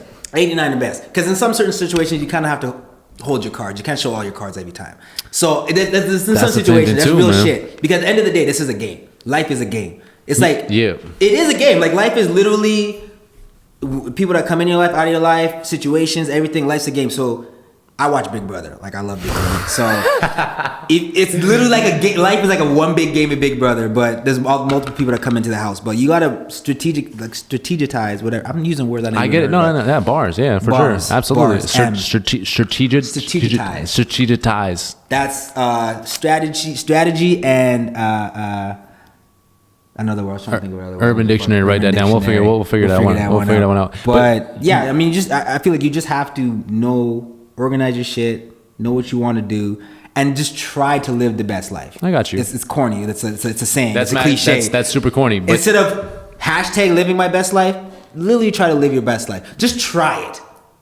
You could post it. For a weekend. Just try living your best life and treating people with respect and honesty and whatever. I'm the type of person, little things go a huge way. Man. Little things. Yeah. Little things like, for example, today, supposed to meet at 6. Say I knew I was going to be late. I'm texting you guys way before 6. I'm like, hey, I'm going to be 10. Just as a respect thing, as a whatever. Courtesy, something small. Some people come in 6:20, 6:30 and be like, what's up? It happens. Yeah, they pull a Kanye on us, man. Yeah, I'm 40 minutes late. I'm people understand that shit goes a long way. If you look at I look at the acting and as a stand-up as my job. I am not going to come into my job late. I'm not going to disrespect anybody at my job because at the end of the day, without that, I'm not getting paid to pay my bills. Well, your personality is your job. My personality is my job. So exactly. You treat everyone's human. So if you treat someone rudely and whatever, you think they want to, you got to treat everyone with respect as the best as you can. Man, that's what I was saying with the birthday thing. Like there's a soul group I will not miss. I swear. You might have to name some names of who you cut off and we didn't say happy birthday to you. Nah, man, these people. Don't worry about that. I listen after the first. You're gonna have people looking at their freaking IG right now. I was like, did he just unfollow me? What was that? Double tap? Nope. No. Man, we had to go after the first podcast we had. Man, I went home. My girlfriend was like, man, so if you're gonna make this good, you gotta be honest. People are not gonna like that. And I was like, yeah, that's what it's gonna be. You have to be honest. You know what I mean? It's scary to be honest because people care about. It's scary to be honest and out there. See, that's the thing. If you're a personality, like your personality is your asset. So it's like that's the thing with athletes or whatever. Your body's your asset, right? That is how you make your money. So it's like to be a good personality, you have to be honest. That's what makes good comedians, in my opinion. Honesty, yeah, is 1,000% as honest honesty. as you could be, like just coming from an honest perspective, an honest, genuine. In any topic that you're talking about, or just if you're not coming like an asshole, you're coming in one-sided or whatever, you're open to any angles of this discussion. That's all you could ask for. Or do the 8 Mile approach. I don't know if you know what I'm talking about. Yeah, you're doing the Eminem. You're just saying your flaws so they can't say it against you. Exactly. And believe it or not, when you speak honest about yourself and you know yourself, it's easy to navigate. It gains respect. You gain respect. Yeah. And like nothing could phase you no more. Like, oh, you're short. You're doing like. Yeah, I came out here, but I came on the stage short. You think I just found out? Short, bro. Yeah. I even mentioned it. If you didn't hear me earlier, like it's like I'm a poor man's Kevin Hart. I'm a poor man's Kevin Hart, bro. So once you get used to or you understand that shit, it's easier to navigate to the world. And I understand people go through a lot of shit. They have everyone has demons. Everyone has personal issues. Everyone has that. Everybody has that. Like and what pisses me off is people that think that they're perfect. Nobody's perfect, bro. Right. Like if you're never wrong, that means you claim to be perfect. I feel like you're looping this back to the IG page thing. Oh, there's a lot of people that claim to be perfect. There's a lot, and that's where social media is so, misconstrued because you're like, oh, this person is the most beautiful person. Their eyebrows are always on fleek.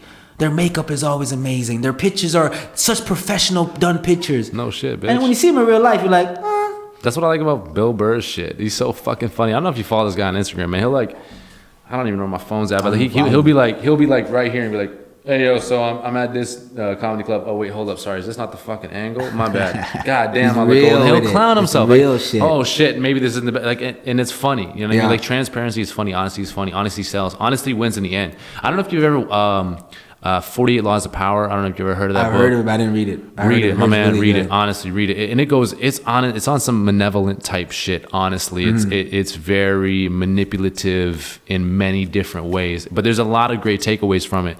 But at the end of the day, truth trumps. It does. You know what I mean? Like transparency trumps 110% of the time. That's why great comedians are successful. Great actors. Dwayne The Rock Johnson. Why do you think people love him? Seems so real, so honest, so he's right there. Yeah, he's like right there. He's not faking the funk. He's not. That's why spoofs are so good. Like you saw that, 100%. you know how now NBA players are just posting those videos of them training and they're making every shot. What did Damian Lillard post the other day? A spoof of it. With the fucking cape on. Yeah, that was hilarious. That's because he's seen it like, why is everybody, like, you see what I'm saying? Everybody's faking the funk for the gram or faking the funk for whatever. Play that game, cool. Yeah. But I'm playing a game of real life where I'll do what I gotta do in real life that's gonna impact my shit. That's the thing. Like, faking the funk, how long does that work for? A year, 2 years, 3 years, 5 years max? Something like that. Like, not that long. It's not that long. And I look at it like it's the microwave effect. Like, you may get hot quick, but you're gonna get cold quick too. You ever put stuff in the microwave, 100%. It heats up like in 2 minutes it's fast, and you're eating it and cold so quick. Man, that's like true in everything, man. Like, that's true in, like, look at J. Cole. Look at J. Cole's rise to the top. Yeah. You know what I mean? Like, when he put out Workout, when the fuck was that? Like 2010? Like, his rise was like, it was a long time ago. 10. It was he had a track before that. I forget the name of the track, but he came with the mixtapes and all that shit. Like Royal Flush, that shit was amazing. And now when he's up there, he's sustained. But it's like this. It's just like this. Yeah. It's just like this. Progressively, and I think, that's for you or for other comedians that are coming up. For me, I would be worried about, okay, are we one step better? Are we just like half a step better? And then I wouldn't worry about the rest. That's why I was thinking, what's next? Yeah. That's literally why, because I'm like, okay, because you would feel like, I feel kind of stagnant. I feel kind of, something needs to change. Something needs to, I got to do something else. I got to switch it up. Okay, I'm back on that groove where I'm motivated. I got the juices flowing. Yeah. So you always got to switch it up and see what's the next step. That's why I always go, what's next? Yeah, no, I got you, man. Yo, speaking of rappers, man, what do you think about this MGK Eminem thing? MGK Eminem. I mean, I wasn't like, listen, I'm an M fan. Look, this guy for all the listeners, this guy just rolled the fuck out of his eyes. MGK. I didn't roll. I mean, I kind of slid. I kind of slid my eyes. I'm an M fan. These white boys. I'm M fan growing up. Haven't really been so much recently in the last maybe 10 years because his albums I haven't really listened to him. It's not this, but I understand that he's one of the greatest lyricists ever. One of them. And I just personally, I like MGK's. Obviously, his lyrics are not as in depth as Eminem's Kill Shot was. Like, he went in, like, I get it. But I just preferred MGK's a little bit better because I feel like he was asking, and he was asking the real questions, and it wasn't too much of the in-depth stuff that Eminem. That's just my personal opinion. I get you. So score the fight then. So say it was a 10-round fight. How many rounds did MGK win? How many rounds did Eminem win? Score the fight. 6-4. I think... 3-2. Because then if I say 5-4, then M said there's 1. Because I'll say... Yeah, I got you. You know what I'm saying? Like, I want to say M won, but like not by that much. Right? Because M is... Because it's M. Because I'm looking at it because it's M. Split decision M. I'll do split decision M. Damn. No, I'm with you, man. Listen, I get it, but that's because the. But I'm gonna look like a hater though. But I'm not a hater. Fine. Like, I'm not even an M hater. I'm not an MGK. I don't even listen to these people both on a regular basis. I don't. Yeah, I just love hip hop. Yeah. And if I love hip hop, I understand where M's come because he's in a lane of his own. Like, his raps are just like you going in Inception when you listen to his apples to shit. Oranges. You know what I'm saying? I don't understand it. The one thing I do have to say is that the fact that he called him a mumble rapper was just so trash. That was the worst thing. That's when he dropped the ball a little bit. You should. And once M said that, I'm like, well, you trusted M, and then when he said mumble rap, I'm like, no, hold up. The thing is, like Paul, where were you at? Like Paul's got his finger on the pulse. He should have been like, yo, M, he's actually one of the new guys that actually. M that shit? Listen, he M is an entity himself. I guess so. He must have. Obviously, he has some people that will tell him real. But if M's saying, no, I'm saying this. That same thing Kanye said. That one line he said about Mekhi Phife. Mekhi Phife wasn't in. You know what I'm saying? But no one's gonna tell Kanye, yo, that's a. Fuck, you should, man. Yeah. Listen, you need someone real, just give me a call, man. I'll tell you what's up. I got my pulse on all these white boy new to boys. white boy, you'll keep it real for That's all I'm gonna say. You know what? Tell you what, we'll keep it real simple. I'll use large 3-syllable minimum, and we'll go from there. I'm with that too. But when Jeezy came in with all that shit too, I mean, it's crazy. But see, for me, the first real rap beef I ever came up off of was because I'm too young for the Tupac Biggie. Really, was the Game and 50 type thing when it was really East versus West, and then everything past that, because when he came out to Hot 97, shots went off or whatever, everything past that was just like super fake. Even more than the 50 and Ja. I like 50 and Ja was entertaining. Okay, that's a good point. 50 and Rick Ross, bro, that was entertaining as fuck. But that's what I'm saying. French Montana going to Miami, going to Rick Ross or DJ Khaled, someone's baby moms or something work or something. It was crazy. That beef was entertaining because 50. It was entertainment anything though. 50's in is entertaining as fuck. I know. I love. Yo, get the strap. All this. Get the strap. I love that shit, man. If anyone, you guys just follow me on social media, you guys know I'm trolling it all the time. I love 50 fucking strap. Memes, all that stuff, man. He's my guy for sure. So you've been a hip hop fan since the start? Well, since I got my first album I ever got was in '97. I think it was when Busta Rhymes with the Disaster Strikes. Damn. That was my first ever. Oh, full. So, 50 going to Busta right now. Really going, yeah, because he has a strong neck. His neck is like very. He's the circumference of his neck is rhino ass motherfucker. Yeah, but I wouldn't want to fuck with Busta. Busta got that Jamaican blood in him, so he knows the rude boy. Talk him talk is it. So that's true. Busta is another one. But yeah, I grew up on Busta. I liked I liked Ja Rule growing up. I thought he was dope. But obviously we're talking hip hop or just in the general realm of like R&B, hip hop. Around that time it was very mashed up. Like it wasn't really See, right now I actually think the R&B dudes are harder than the hip hop Chris dudes. Brown's he comes across like as a hard dude. I don't know if he's like a hard. I don't know, but like you hear Black's new album? Who's out? Black? Is it the Six Black? Six Black. I haven't heard. Oh my god! I don't really know a lot of the new school, man. My god. We were talking about '90s earlier, bro. Yo. I know. We went down that route. I know. Listen, don't sleep on these kids. I've heard some of his songs, and I like his shit, but I haven't sit down, fully taken his shit. Like I've heard some of his songs, and I enjoyed it. Yeah. But it's like I haven't really. Some of the new school kids, I know their songs, but I don't know who sings it, and I enjoy some of their songs. Yeah. I just haven't. A lot of that much have kept me into it to kind of like, oh, this is dope. I tell you what, you got to listen to all of it because that's some great fucking material for you, my man. Jesus Christ,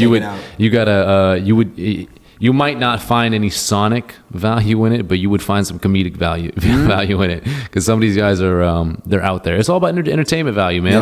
Like Russ, you know what it is? Yeah, Russ, I like Russ. So Russ is another guy that pisses a lot of people off. You know what I mean? But I saw his interview on Breakfast Club. He was talking real shit. Yes.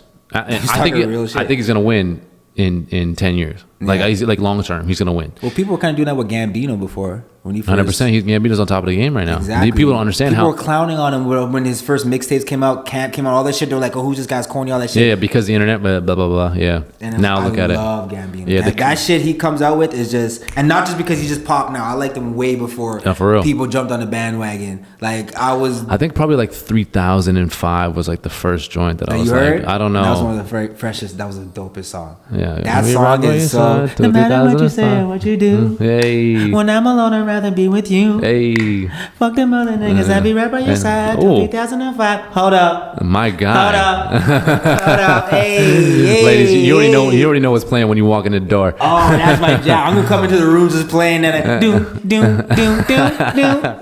Were y'all looking at me? Yeah, no. Even the music video was hard, man. He was on a carousel or whatever with the shit was burning down. But my favorite song out of Gambino is "Heartbreak." Oh, that's my favorite. I still play that, and that's from his camp. I still play it daily. That and a couple songs on 2005. I can't name right now, but there's a couple on not 2005 because of the internet. Because of the internet, yeah. There's a couple of songs on that is amazing. Honestly, man, because of the internet, people are gonna look back at that in a way.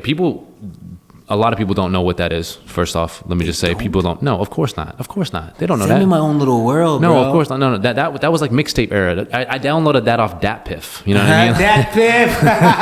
Or hotnewmixtapes.com. Yeah, exactly. That's I was still on the blogs. At that point. But like, people gotta look back at that. That actually changed a lot of shit in the way he was on to like the whole World Star thing. But like that, he was way back. Like that was ahead of his time. He had a pulse for the culture back then. That's why Atlanta is so dope. Because he's in touch of what's now, and he's always been. He's always been, but he maybe was ahead of his time back then. But now Atlanta is so dope. Yeah. Like just watching the writing, what he's talking about, I was like, yo, this is like it's the culture. It's the culture. So he's tapped into it and he knows what it is. So he's doing his thing, man. Yeah, no, I hear you, man. I wish we had some visionaries in Vancouver like that, man. But it's tough trying to bring up the culture out here. But well, I mean, you need the support. I mean, out here, it's very hard to get the support from the locals to kind of build these people up because they want it, but when these people are coming up, which they need your support to come up, you're not getting that much of the support out here, which is the problem. Yeah, man. It's a problem. So they want the things, but they don't want to put the work in it. Supporting is putting work. That's you know what I'm saying? Like that's yesterday, that's bullshit though. Like yesterday was dope. People came out and support. So that's when you have your base. Then cool. Then you could build off of it. But it's hard to even start to get that base. Yeah, but support is hard. How hard? How hard is that? Well, coming out to shows. Sure. You could do it's easy to support online. Some people are so lazy to even do that. They don't want to even double tap or even do a comment. Yeah. But that's just the easy part. Coming out and supporting to the actual coming to a live event or coming to something you're putting on to support your shit. That's the next step. And a lot of people are not even doing that out here. See, here's a paradigm shift in my mind. This is where the mindset needs to change a little bit. Like we have social currency. So social currency is like, oh, you know about J&B had the new twins or Cardi pregnant? Cardi B, she was, I think. She got gave birth? Oh, I don't know. Go check Shade Room to find out what happened. Or whatever, right? So go check Baller Alert. Yeah, so like, or all these Lil Pump or fucking 6ix9ine. 6ix9ine, yeah, that's what I was thinking about. Like people are like, that is social currency. Oh, 6ix9ine did this, B did this. You know what I mean? That's social currency. To me, I want to change the narrative a little bit. We're like, oh, yo, I was just down at the Grail Shop. Well, the Grail Shop, what the fuck is Grail Shop? Grail Shop's this dope new sneaker shop just opened up this spring. Go check that out. Oh, by the way, I saw 3 dope comedians at the same. Wait, hold up, comedians at a sneaker store. How does that work? Oh no, my boy Floetic and Emotions. All of a sudden, like you see all that social currency I just brought. I may not know about this pop, but I know about 10 what's going on right now. Dope local things we can go check out, and it's not like this shit is bad. Yeah. This shit is the content at its core. The content is good or great. You know what I'm saying? Like these DJs, comedians like yourself, it's not like we're taking a step down and being like, oh, it's good shit. It's like, no. The level's there. There's some small communities like, yeah, they're not there yet, but we're going to show support anyways. I get that. That's cool. We're at a point here now in Vancouver where it's like, no, listen, our talent has developed. Yeah, they had to give us the opportunity to come out and see. We can't knock something unless you come out. Exactly. I've had so much people like, oh, you ever been to a comedy show? No, I don't really like stand up. And then I was like, well, have you gone? No, but I just watch them on Netflix. Okay, that's cool, but have you gone to a live stand up? Because it's way different. It's a way different thing. It's a different environment. That's like saying, oh, have you ever gone? Do you like the Canucks? No, I haven't gone. I watch it on TV. Have you been to a game? Nope. If you go to a game, it's a different environment, different energy, different everything. That's super funny, man. That exact example. Listen. I know I'm white. I don't fuck with hockey at all. I don't fuck with I hate fucking. I just use Canucks. I'm pretty sure most of your audience is probably going to be obviously. white. Thank you. Thank you. Shout out to the listeners. But I went. Listen, like I said, I work in wealth management. So one of the senior advisors was like, "Oh, hey, Josh, we're at this corporate event, and they just gave us 2 row 7 seats to the Canucks game. You want to go?" And I'm like, "Man, the fuck is hockey? Like, hockey to me is like." It's like the gay brother of lacrosse, you know what I mean? What? Yeah. Yo, hockey's pretty dope, bro. I've gone to some live games. I'm a Flames fan, but I don't follow it heavy. Like I'm a sports fan in general, I get little bits of all the sports, but obviously my main's like basketball, little football, some wrestling, shit like that. But I get it. Hockey is. It's not my forte, but I can see why people like it. I respect the skill, and like I get it. People banging up on each other, but whatever. So I went the first time, so I was like, all right, yeah, like I'll take it. First off, I'm in the 7th row. I'm with all these super uppities. Everybody fucking drinking wine and beer. Like that. People, a glass of Pinot Noir at a hockey game costs like $23. It's fucking ridiculous. Anyways, so I go there and I'm like, bitches is bad and bougie. Bitches is super bad and bougie. Bitches super bad. And the dudes too, man. Like you're getting a Guinness, and it's not even a full Guinness. It's just in that little 6-ounce fucking cup, and it's $8 or $10. Like, get the fuck out of here with that shit. That's bullshit. Anyways, not what I'm saying. Yeah, you went around. He's like, damn, that's why you hate hockey, because the damn cafeteria don't know how to supply good, cheap refreshments. God damn, give me a lucky, man. Anywho, but I get there. It's like it's real up close. You're seeing people banging on the walls, and you're like, oh wait, this is actually a dope experience. Yeah. This is actually a dope sport. You ever go to a high school basketball game, like an actual good high school basketball game? That's a dope environment. That's a dope environment. Go out and see it. Like comedy club all the time. People, because that's the thing. People see it on Netflix. People see it on Netflix. Yeah, like I saw Joe Rogan's thing, and I saw Dave Chappelle's thing, and I just like. Are they really concentrating? You're watching a Netflix special hour and a half. You're on your phone a couple of times. You're watching a couple of times. There. You're laughing. You're not even in it. People don't understand that an environment does a lot, especially for comedy. You're where you are. Like everything entails to make this joke good. Yeah. Like the comedian's joke depends on the room, the environment, everything, the lighting, everything has to be set so you to really embrace the totality of the joke. Yeah, you're getting it through the screen. It's funny, like when you watch Netflix, but when you go to a live show, oh man, it's amazing. It's so dope. You're in there. First of all, you're in there for how long? Maybe an hour and a half, 2 hours. No phone, because you don't want you to be on your phone. That's exactly so you're it. Disconnected, and everybody's engaged at the same time to one That's one person. of the most beautiful things about comedy clubs right now. everybody's mind is thinking the same thing watching this comedian. Whatever the comedian's joke is, everybody laughs. Everybody's in sync at the same time. Listen, if you're in the audience in a comedy club, it feels different. Like it's not like a concert. Nah, it's man. nothing like a concert. I mean, I don't even go to too much concerts, but I see obviously what I do on Snapchat because I follow a lot of people that go to a lot of concerts. Exactly. So I'm pretty much. And you don't even pay the ticket. I haven't paid you the didn't pay the fucking ticket. I appreciate you. Yeah. Using this damn thing up here. It's called a brain. These fucking guys. I've seen a lot of concerts and it looks fun, but I'm just like, everybody's on their phone. Everybody's like, there's some people that's actually enjoying the concert, but most of the people are just trying to record this to save as a memory of enjoy the moment. Man, if I don't even go to concerts either, man. But if I would, what I would do is I would just, if I'm with any friends or I know anybody, I would just go, or I would just find the hashtag J&B on a run too, and I would just go there and I'd be like, oh, they took this fucking video. I want to save the memory. Let me just screen record. Bop, bop, bop. Yep, got it. I was there. Save yourself how many hundreds of dollars, time, and outfit that you could wear again. Or even bitch, even if I fucking went, even if I went, I was just like, oh yeah, I want to save the memory, but I didn't want to be on my phone. Yep. So like, save your data. Save my data. You're not getting the data fees. That's exactly it. Rogers ain't hounding your ass. Yeah, Bell ain't calling you up. Fuck these guys. I don't have that 10 gigs. So get out of here. Anyways. Fido ain't doing shit. You know, you gotta be. But that's the thing about comedy clubs is it's like you're moving as a group. You have people come together as a community, and that sounds corny, but I'm serious. You start interacting with those people in the front row or whatever. You're right there with them. It's again, it's like you said, a town hall meeting. That was funny as fuck. I thought it was a Barack Obama in that middle of the show. If there's any questions that you guys may have for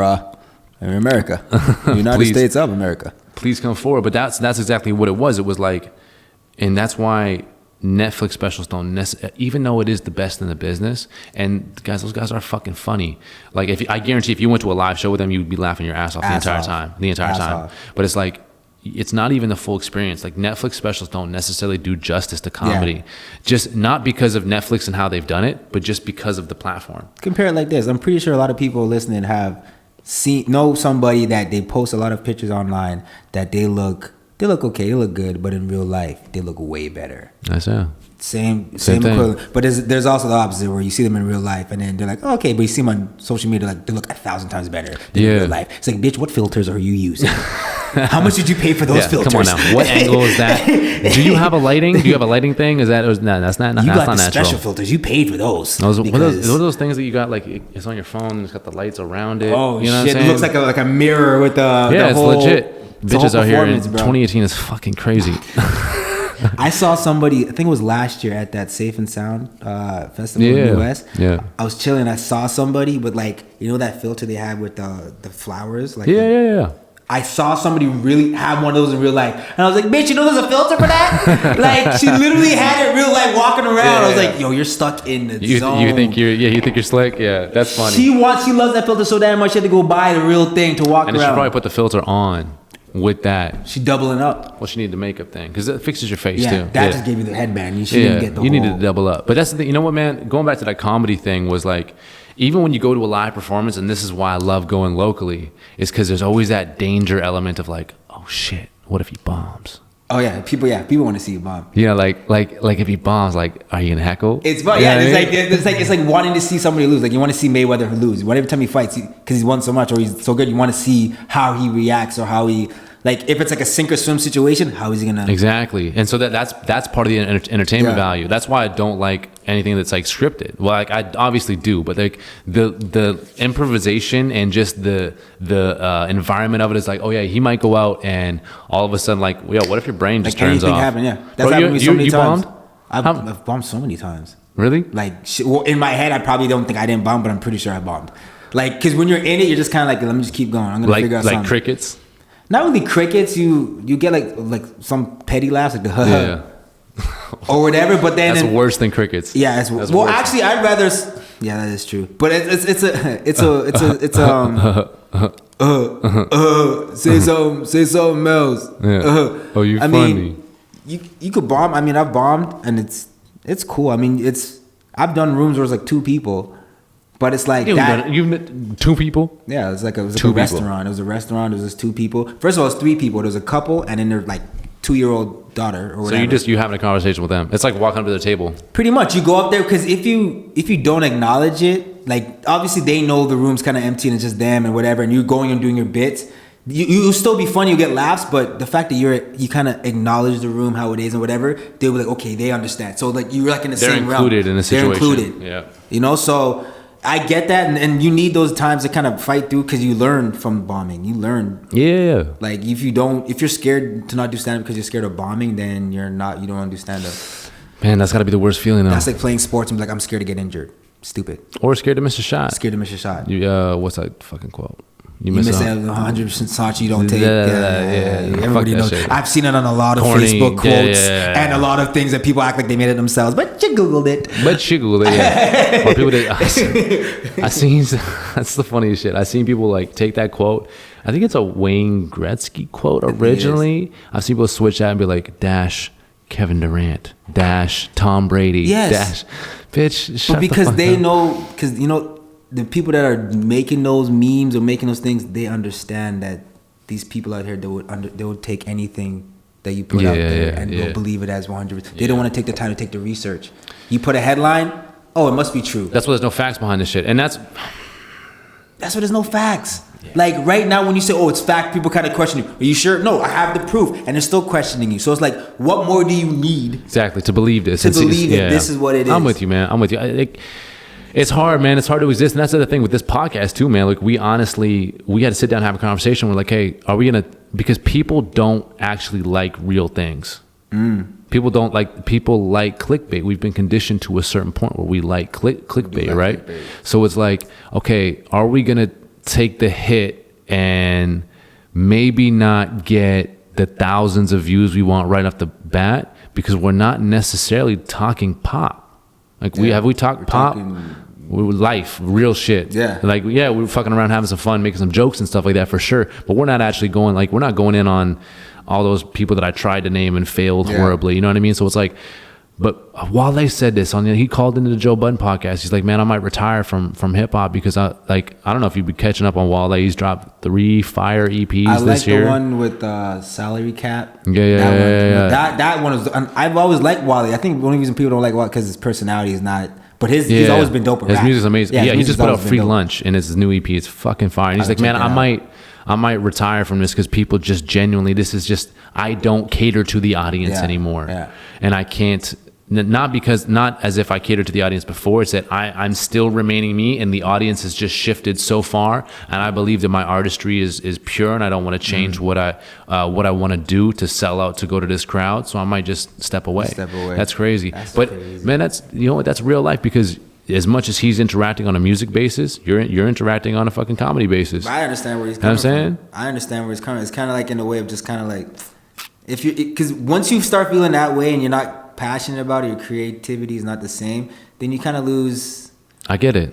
Same thing with basketball. Once you feeling like, okay, man, it's not. I don't want to wake up early and train. I don't want to do. Once you start thinking those things because what's going on around you, kind of be like, well, I'm not putting my 100% into this. I don't want to put out something that I know for a fact is not 100% me. Mm-hmm. That's because you care so much about what you're doing. See, that's the thing. You're lucky because you have a style that can mass appeal. Like, you know what I mean? There's a lot of comedians out there that have their fucking niche that will never make it. Yeah. You know what I mean? I heard there's a lot of it because, listen, like they may be funny in that one lane. You know, like you're a guy that has, mass appeal comedy, you know what I mean? Where it's like, it doesn't matter where you're from, what your background is, you know what I mean? Like we can all relate to these things. You say that, that's right. Appreciate that. But I think that's what everybody else would think. Right. Like, the bigger goal. What's the bigger goal? Like I used to think like that too. When I first started, I could only do comedy in front of black people. I was only comfortable because I felt like that was the only relatable shit. Like I could be really. That's all. Like I'll do black shows. I'll ask people, oh, you want to do a show there? But what's the crowd like? Because like I was cool with white people. Like I had white friends. I grew up around white people, but just to make them the jokes I was doing, it was unrelated. They won't get it. So what type of jokes were you doing? I was doing shit about because I was Caribbean, so I was doing shit about being from the Caribbean, having Caribbean parents, just talking about the music that we listen to. Yeah, it's little references that I would have to go in deep explanation to say it, something like that. So you have to give them context and then but I could quickly go into that, and it was dope, and it was easy for me. And that was my comfort zone. Yeah. So then obviously I have to get out of my comfort zone and. Okay, how can I? And then I found, you guys, then I became more comfortable with any white, brown, whatever it is, because I was changing the topics that I was talking about. Mm-hmm. I wasn't just talking about a little circle of people. I was talking about generalization things, relationships, roommates, stuff that everybody, doesn't matter what race or where you live in this world, you've experienced something like that, or you know someone like that. Stuff about family. We're all have different races and different cultures, but everything that happens in my family, I'm pretty sure something that happened in your family. Yeah. So if you talk about shit like that and it's relatable in a mass sense, then it's easier. But if you're just gonna stick about one little topic that only a certain amount of people will know about, you're burying yourself. Yeah. You're trash and you're burying yourself, right? Like, that's the goal. That's the goal, to be as transparent as possible and be able to not just stick to one type of topic. But man, like as you're saying this, what just came to my mind was, Ali Wong? Yeah. So she did that Netflix special and it was like just on being a mom. It was about like, it was just jokes on like being pregnant and being home alone with your kid and all this bullshit about, you know what I mean? Like, it's funny, but it's like you couldn't relate too much about it because you don't really, unless you have kids. Nah. See? Like me neither. I don't have kids. It's funny stuff that she's saying, but it's, for me, because I personally don't have kids, I don't know anyone that close that has kids, so it's kind of like, I don't get it. But she has a base. But she has a Netflix special.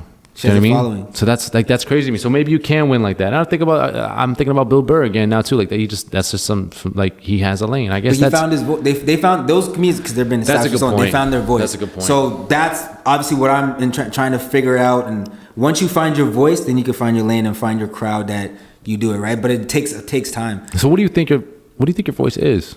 You don't know at all? I really don't. I mean, I'm figuring it out. I'm trying it out.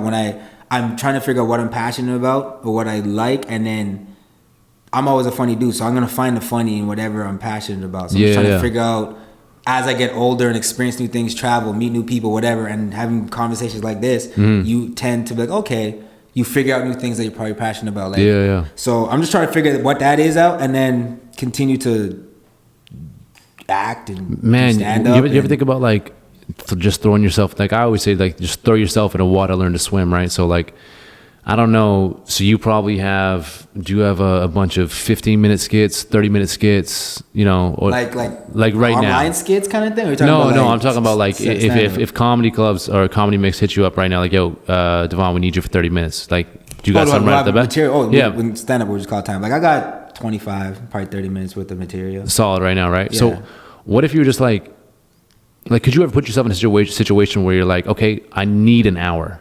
Like, where you book something 2 months out and you're like, I need a fucking hour. Well, you know what I mean? Goal. In stand-up, you start off, like, you do your 5 minutes, open mics, you work your way up to your 10 minutes, then you have, like, your middles. For example, Comedy Mix has a weekend.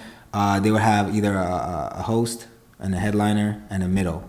That's usually what it is. It's usually 3, right? So the host will obviously, they got their time. The middle is usually 20 minutes. Right, and then the headliner does like 45 or whatever around there. So your goal is to want to be a headliner, so you could travel and be headlining shows, right? That's the only things with me, since I do I like stand up, I love stand up, like it's fun for me, but I know myself. I'm real with myself. I don't put 100% into it as I should, because it's not fully me. I'm a comedic actor. Like, I love acting. That's crazy to hear. That's my thing. That's right? crazy to hear coming out your mouth. But yeah. So I know I'm a realist to myself. I know where I put all my energy in, right? Like, you literally, to be honest with you, yesterday was the first time I'd done stand up in like 2 months. What? Like, see, that's another thing I was gonna ask you, man. Like, how the fuck? What the fuck? I haven't done it in 2 months. I literally when I took that 5 weeks off, I literally didn't do any shows. I was just, because I wasn't feeling it. So I wanted to be honest with myself. I didn't have the urge to want to go on stage. I had nothing I wanted to say. So I was like, well, I'm not gonna force the issue. So I just kind of crazy. Chilled out, and I felt like, cause I go off energy, I go off vibes, and it felt like the right thing to do. I didn't second guess myself, and then whatever. And then when Jason Floetic, he hit me up about like, man, just go, I'm doing a show, Cause I got offered a lot to do other, little gigs here and there. Yeah. And the energy still wasn't there. So I kind of like, nah. That's crazy. When Floetic hit me up, the energy didn't feel like the rest of the ones. It felt different. And I was like, and I know I've done shows with him before. I've done Emotions, open mic a couple times. I know the vibe. I know the crowd. He also has good people. So I was like, yeah, let's do it. Damn. And I did it. So that's crazy. It's just me. I just don't want to. I want to give 100% into whatever I do. So if I feel like I wasn't giving 100%, I'm not gonna. Man, that's fucked up to me, because you look sharp. Like I hear a lot of comedians be like, man, I got to do it every week or I'll just fall right off. Yeah, I hear it all the time. When I was in it heavy, I would go at least a couple times a week. If I could go twice in a night, I would. Like, I'll go to open mics or just try out shit, because at that time, it's crazy. Ever since I did the show yesterday, the juices are flowing again. So I'm having ideas of jokes, and I want to say it. So you want to go to an open mic to try them out. That's what I'm saying. Which I wasn't having a couple weeks ago. That's why I didn't go out. So I'm like, I'm not gonna force this. This is not. Yeah, no, I get what you're saying, man. But Yeah. like, yeah, be honest with me, you're doing a fucking disjustice to Vancouver not going out, man. You got to get the fuck out there, man. Go out there, get these people fucking laughing. Man, I keep to myself. I'm like, I'm a bad promoter. I don't promote my shit. Yeah. I should probably get better. I'm gonna hire someone. Well, that's why the fuck you're on here right now. So I appreciate you. This is why I'm here. I'm gonna hire somebody to do my social media to promote my shit for me. But yeah, I just kind of because in my head I do this shit for myself. Right. Right, I'm not doing this shit. That don't make no sense, but yeah, sure. You know what I'm saying? Like I'm doing the acting, I'm doing it in the stand up, and I'm doing my life, whatever, for myself. Like I'm not doing it just so I can post shit on the gram and whatever. I'm not doing shit. I'm doing it for my family, whatever. Like I'm not. So I don't know if that sounds selfish or not, but I know what you mean. That's how I look at it. It's self-fulfillment. Yeah, it's self-fulfillment. It just so happened it's dope. So like when people, I know a lot of people, they'll do this shit, but they're more doing it just to look good on the gram, or they're more doing it to, I'm not, that's when my mind's not there. So I know they work hand in hand. I got to start doing and being on social media more. I'm petty on social media. I love how fucking, how timid you are. Like, I know I got to like pick up the phone and comment and like this different shit. And I don't feel weird. Like, don't get me wrong. I'm on social media. Like I look at shit, I creep shit, but like I don't feel the urge. Like if I have nothing to post, it doesn't seem like you really give a shit. I really don't give a shit.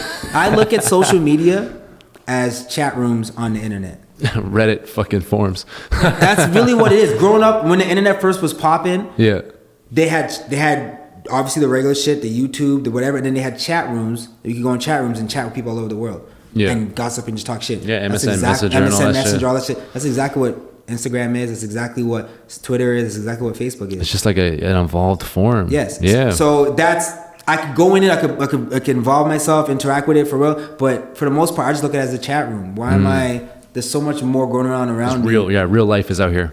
Like I'm with you, man. Listen, man, you're preaching to the choir. I'm with you. You're throwing shit around like, man, fuck this shit. I'm like, just give me damn fresh minute, man. God I can't even talk about this shit. Now I look at my damn Instagram and see messages. DM. Yo, saw you on self-hired. But no, man, like that's the thing. I hate it. And like I said to you, I think off podcast, these podcasts are so fucking long. That's the thing. I always forget. Because the thing is, we talk for so long. How long we been here for? It's like 2+ hours. I seen homie coming here and out like 5 times. Like, y'all still motherfucking talking?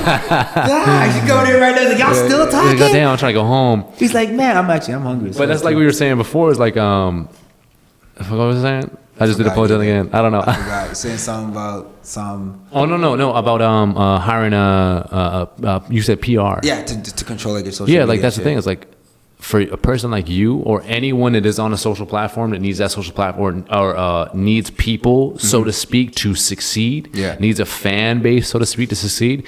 A lot of personalities out there just don't give a single fuck, and it's like. Like for instance, I see Joe Rogan all the time. Joe Rogan does not interact on any level on his socials at all. Like he doesn't engage. He does the business. Yeah, he just has a business. Yeah, that's what I'm doing. I mean, yeah, so but that's the thing. You would succeed so much more if you're on there all the fucking time. Yeah. I guarantee it. I guarantee it. I'm in the know. Like it's not. I know. No. But that's different. There's a difference. It's going to deep dive and go full in and involve myself. I'm like, okay, take me down. Instagram, so yeah, exactly. Take me. Yeah. Submit yourself to it. Like, so say you post something and you have 2 haters talking shit, trolling you or whatever. Yeah. Understand if you engage with those 2 trollers, I guarantee they're fans. I guarantee it because they're just like, oh my god, he interacted with me. That's so dope. I guarantee he's gonna go to his homie. That's just the way to get your attention. So they're gonna go with the hate because they know that you're gonna see that. And that's a fan. Oh shit, that's so weird. That's a 2018 fan. That's a fan. So if I hate on they're gonna tune into all your shit now because they're acting as a fan. And they might even switch over. How many people hate Joe Budden right off the bat? Lots of people. How many people hate Gary Vee right off the bat? Lots of people. True. You know what I mean? A hater is just as valuable as a fan because they're going to turn into a fan anyways. Because if you're real, you speak truth. Mm-hmm. I mean, that's what I'm saying. That makes total sense. I understand 1,000%. I mean, the only reason why I'm not honest is, to be honest with you, like, I really don't. Maybe because one, I don't have that much shit to post. I'm like, that's to be honest with you, I really don't give a shit. If I had lit shit to post every day, trust me, I have some shit in the holster. But I got nothing. And for me, I'm on there. Like I see people shit, I creep shit, whatever. But I'm so focused on like what I want to do, and I know eventually it's gonna come naturally where I'm gonna be using it more. It was cool, but for me, social media it started off good, and then now it's kind of getting to the point where like the bad is almost outweighing the good, or it's almost a balance, like 50-50, right? So it's kind of going into it like with a good perspective and a good that's what I do now. Like, so that 5 weeks off was helping good. I got you. But now you're back on it. Oh yeah, I've been back on it for a couple of weeks. So now you're back on it. So where can people find you, Wes? So they like, hold up. First off, can I see you at the Comedy Mix? I could. Well, it's not up to me to book. It's not like I could go up there and be like, put me on the mix. It doesn't work like that. Give me my money. Hopefully soon I'm gonna send some emails out and maybe try to see if I can get on some shows. But I have nothing else lined up right now because again, yesterday was the first time I was back. You've been on the acting thing. I get it. No, months, for sure. right? So I'm just going with the flow. Whatever the universe tells me, or I'm listening, and whatever my body and the vibes are telling me, I kind of go with it. It hasn't steered me wrong thus far. Hey man, you said you feel the vibes a little bit now, man. The universe fucking wants you, and people are gonna see this podcast when it comes out in a little bit. So like, get the fuck out there, man. We want to see you. Like, there's like hate's a strong word, and I'm fucking using it. I hate when people have divine talent and go a completely different direction for whatever reason. And there's reasons that I can respect, and there's reasons that I don't respect. But when there's fucking talent, harness it. You know what I mean? Like, I'm not a talented dude in any one specific thing. So when I see talent in one spot, I'm like, you're coming from an outside perspective. So you're seeing something, obviously, maybe I'm not seeing, like, obviously I am seeing, but like, you come from an outside perspective and a genuine outside perspective. So I respect what you're saying. Like, I got you. And I'm taking what you're saying with good content, right? I'm listening to it. It makes sense. And it'll get there, man. Don't worry about it. I'm cool. I go with the flow. I'm always been cool, Jack. Like, I got you. Cool Moji. So, I got you. I mean, it eventually it's gonna happen. It's gonna work. I'm doing my thing. So where can people see you at right now? Right now, like, you starring in something right now? You got TV on, or what's going on? I'm just auditioning. I'm just an actor out here trying to make it in this world. I mean, I was just looking at your profile the other day. You were on like fucking 18 shows or some shit. I did a couple. You were on a lot of shit. I did a couple. Get the fuck out of here with that shit. That's the thing in the acting world. Like, when you look at it, I guess once you're in a bubble and you see how the world works, and then okay, cool. Those are dope things I've done, and I appreciate everything I've done. But it's just like little steps to where I want to be. Right. Like, I've met some dope people on the way, and sometimes I got to stop and be like, yo, you got to do this. Work with this person where you've been watching them when you were a kid. Yeah. You see what I'm saying? Like, that's what I'm saying. But in my head, it's just like, on to the next. Okay. So, but I'm appreciating everything that I've done, and I'm happy, and everything I've done has gotten me to where I'm at right now. So right now I'm just auditioning. I'm just maybe go back home, write some shit, grinding, maybe go on stage somewhere, and just that's it. That's like it. I keep my shit very simple. I try not to overcomplicate things. Dope. All right, man. I'm with it, man. I'm with it. Make it work. Let's help get your social game up, man. Where can people hit you up on? You on Twitter, Instagram? Where you at? I'm on Instagram. I'm on Twitter. I'm on. What's your handles? It's that Devon. So that Devon. THAT. Yeah, not Devon. DEVON. So it's like, that Devon. Like, that guy. Yeah. That's slick. That's slick. Like, if you were to be someone like, you know Devon, and the guy would be like, who? The comedian. He'd be like, that Devon. Pretty much is where I got. That's kind of slick. That's kind of slick. I wanted my name, but there's an actual boxer in the States with my same name. Oh, fuck. So obviously I Googled myself, and he always comes up first. Hey man, that's a goal for you right there, man. It's a little mini goal in my head. Get past that fucking guy. It's a mini goal in my head, like a little. If I ever Google myself and I'm ahead of him, and I'm like, that's what's up, bitch. Are you still playing? You're fucking retired. Better Google me. Yeah. You better Bing me. That's what's up. That's what's up. Well, listen, man, I appreciate you coming on the podcast, man. We had a blast, and listen, last night was fire, and I'm fully looking forward to you stepping on stage in Vancouver, Calgary, Toronto, LA, whatever it is, man. Get on that fucking social, man. Let the people know. I will, man. Well, listen, you slide me in my DMs, I'm gonna answer.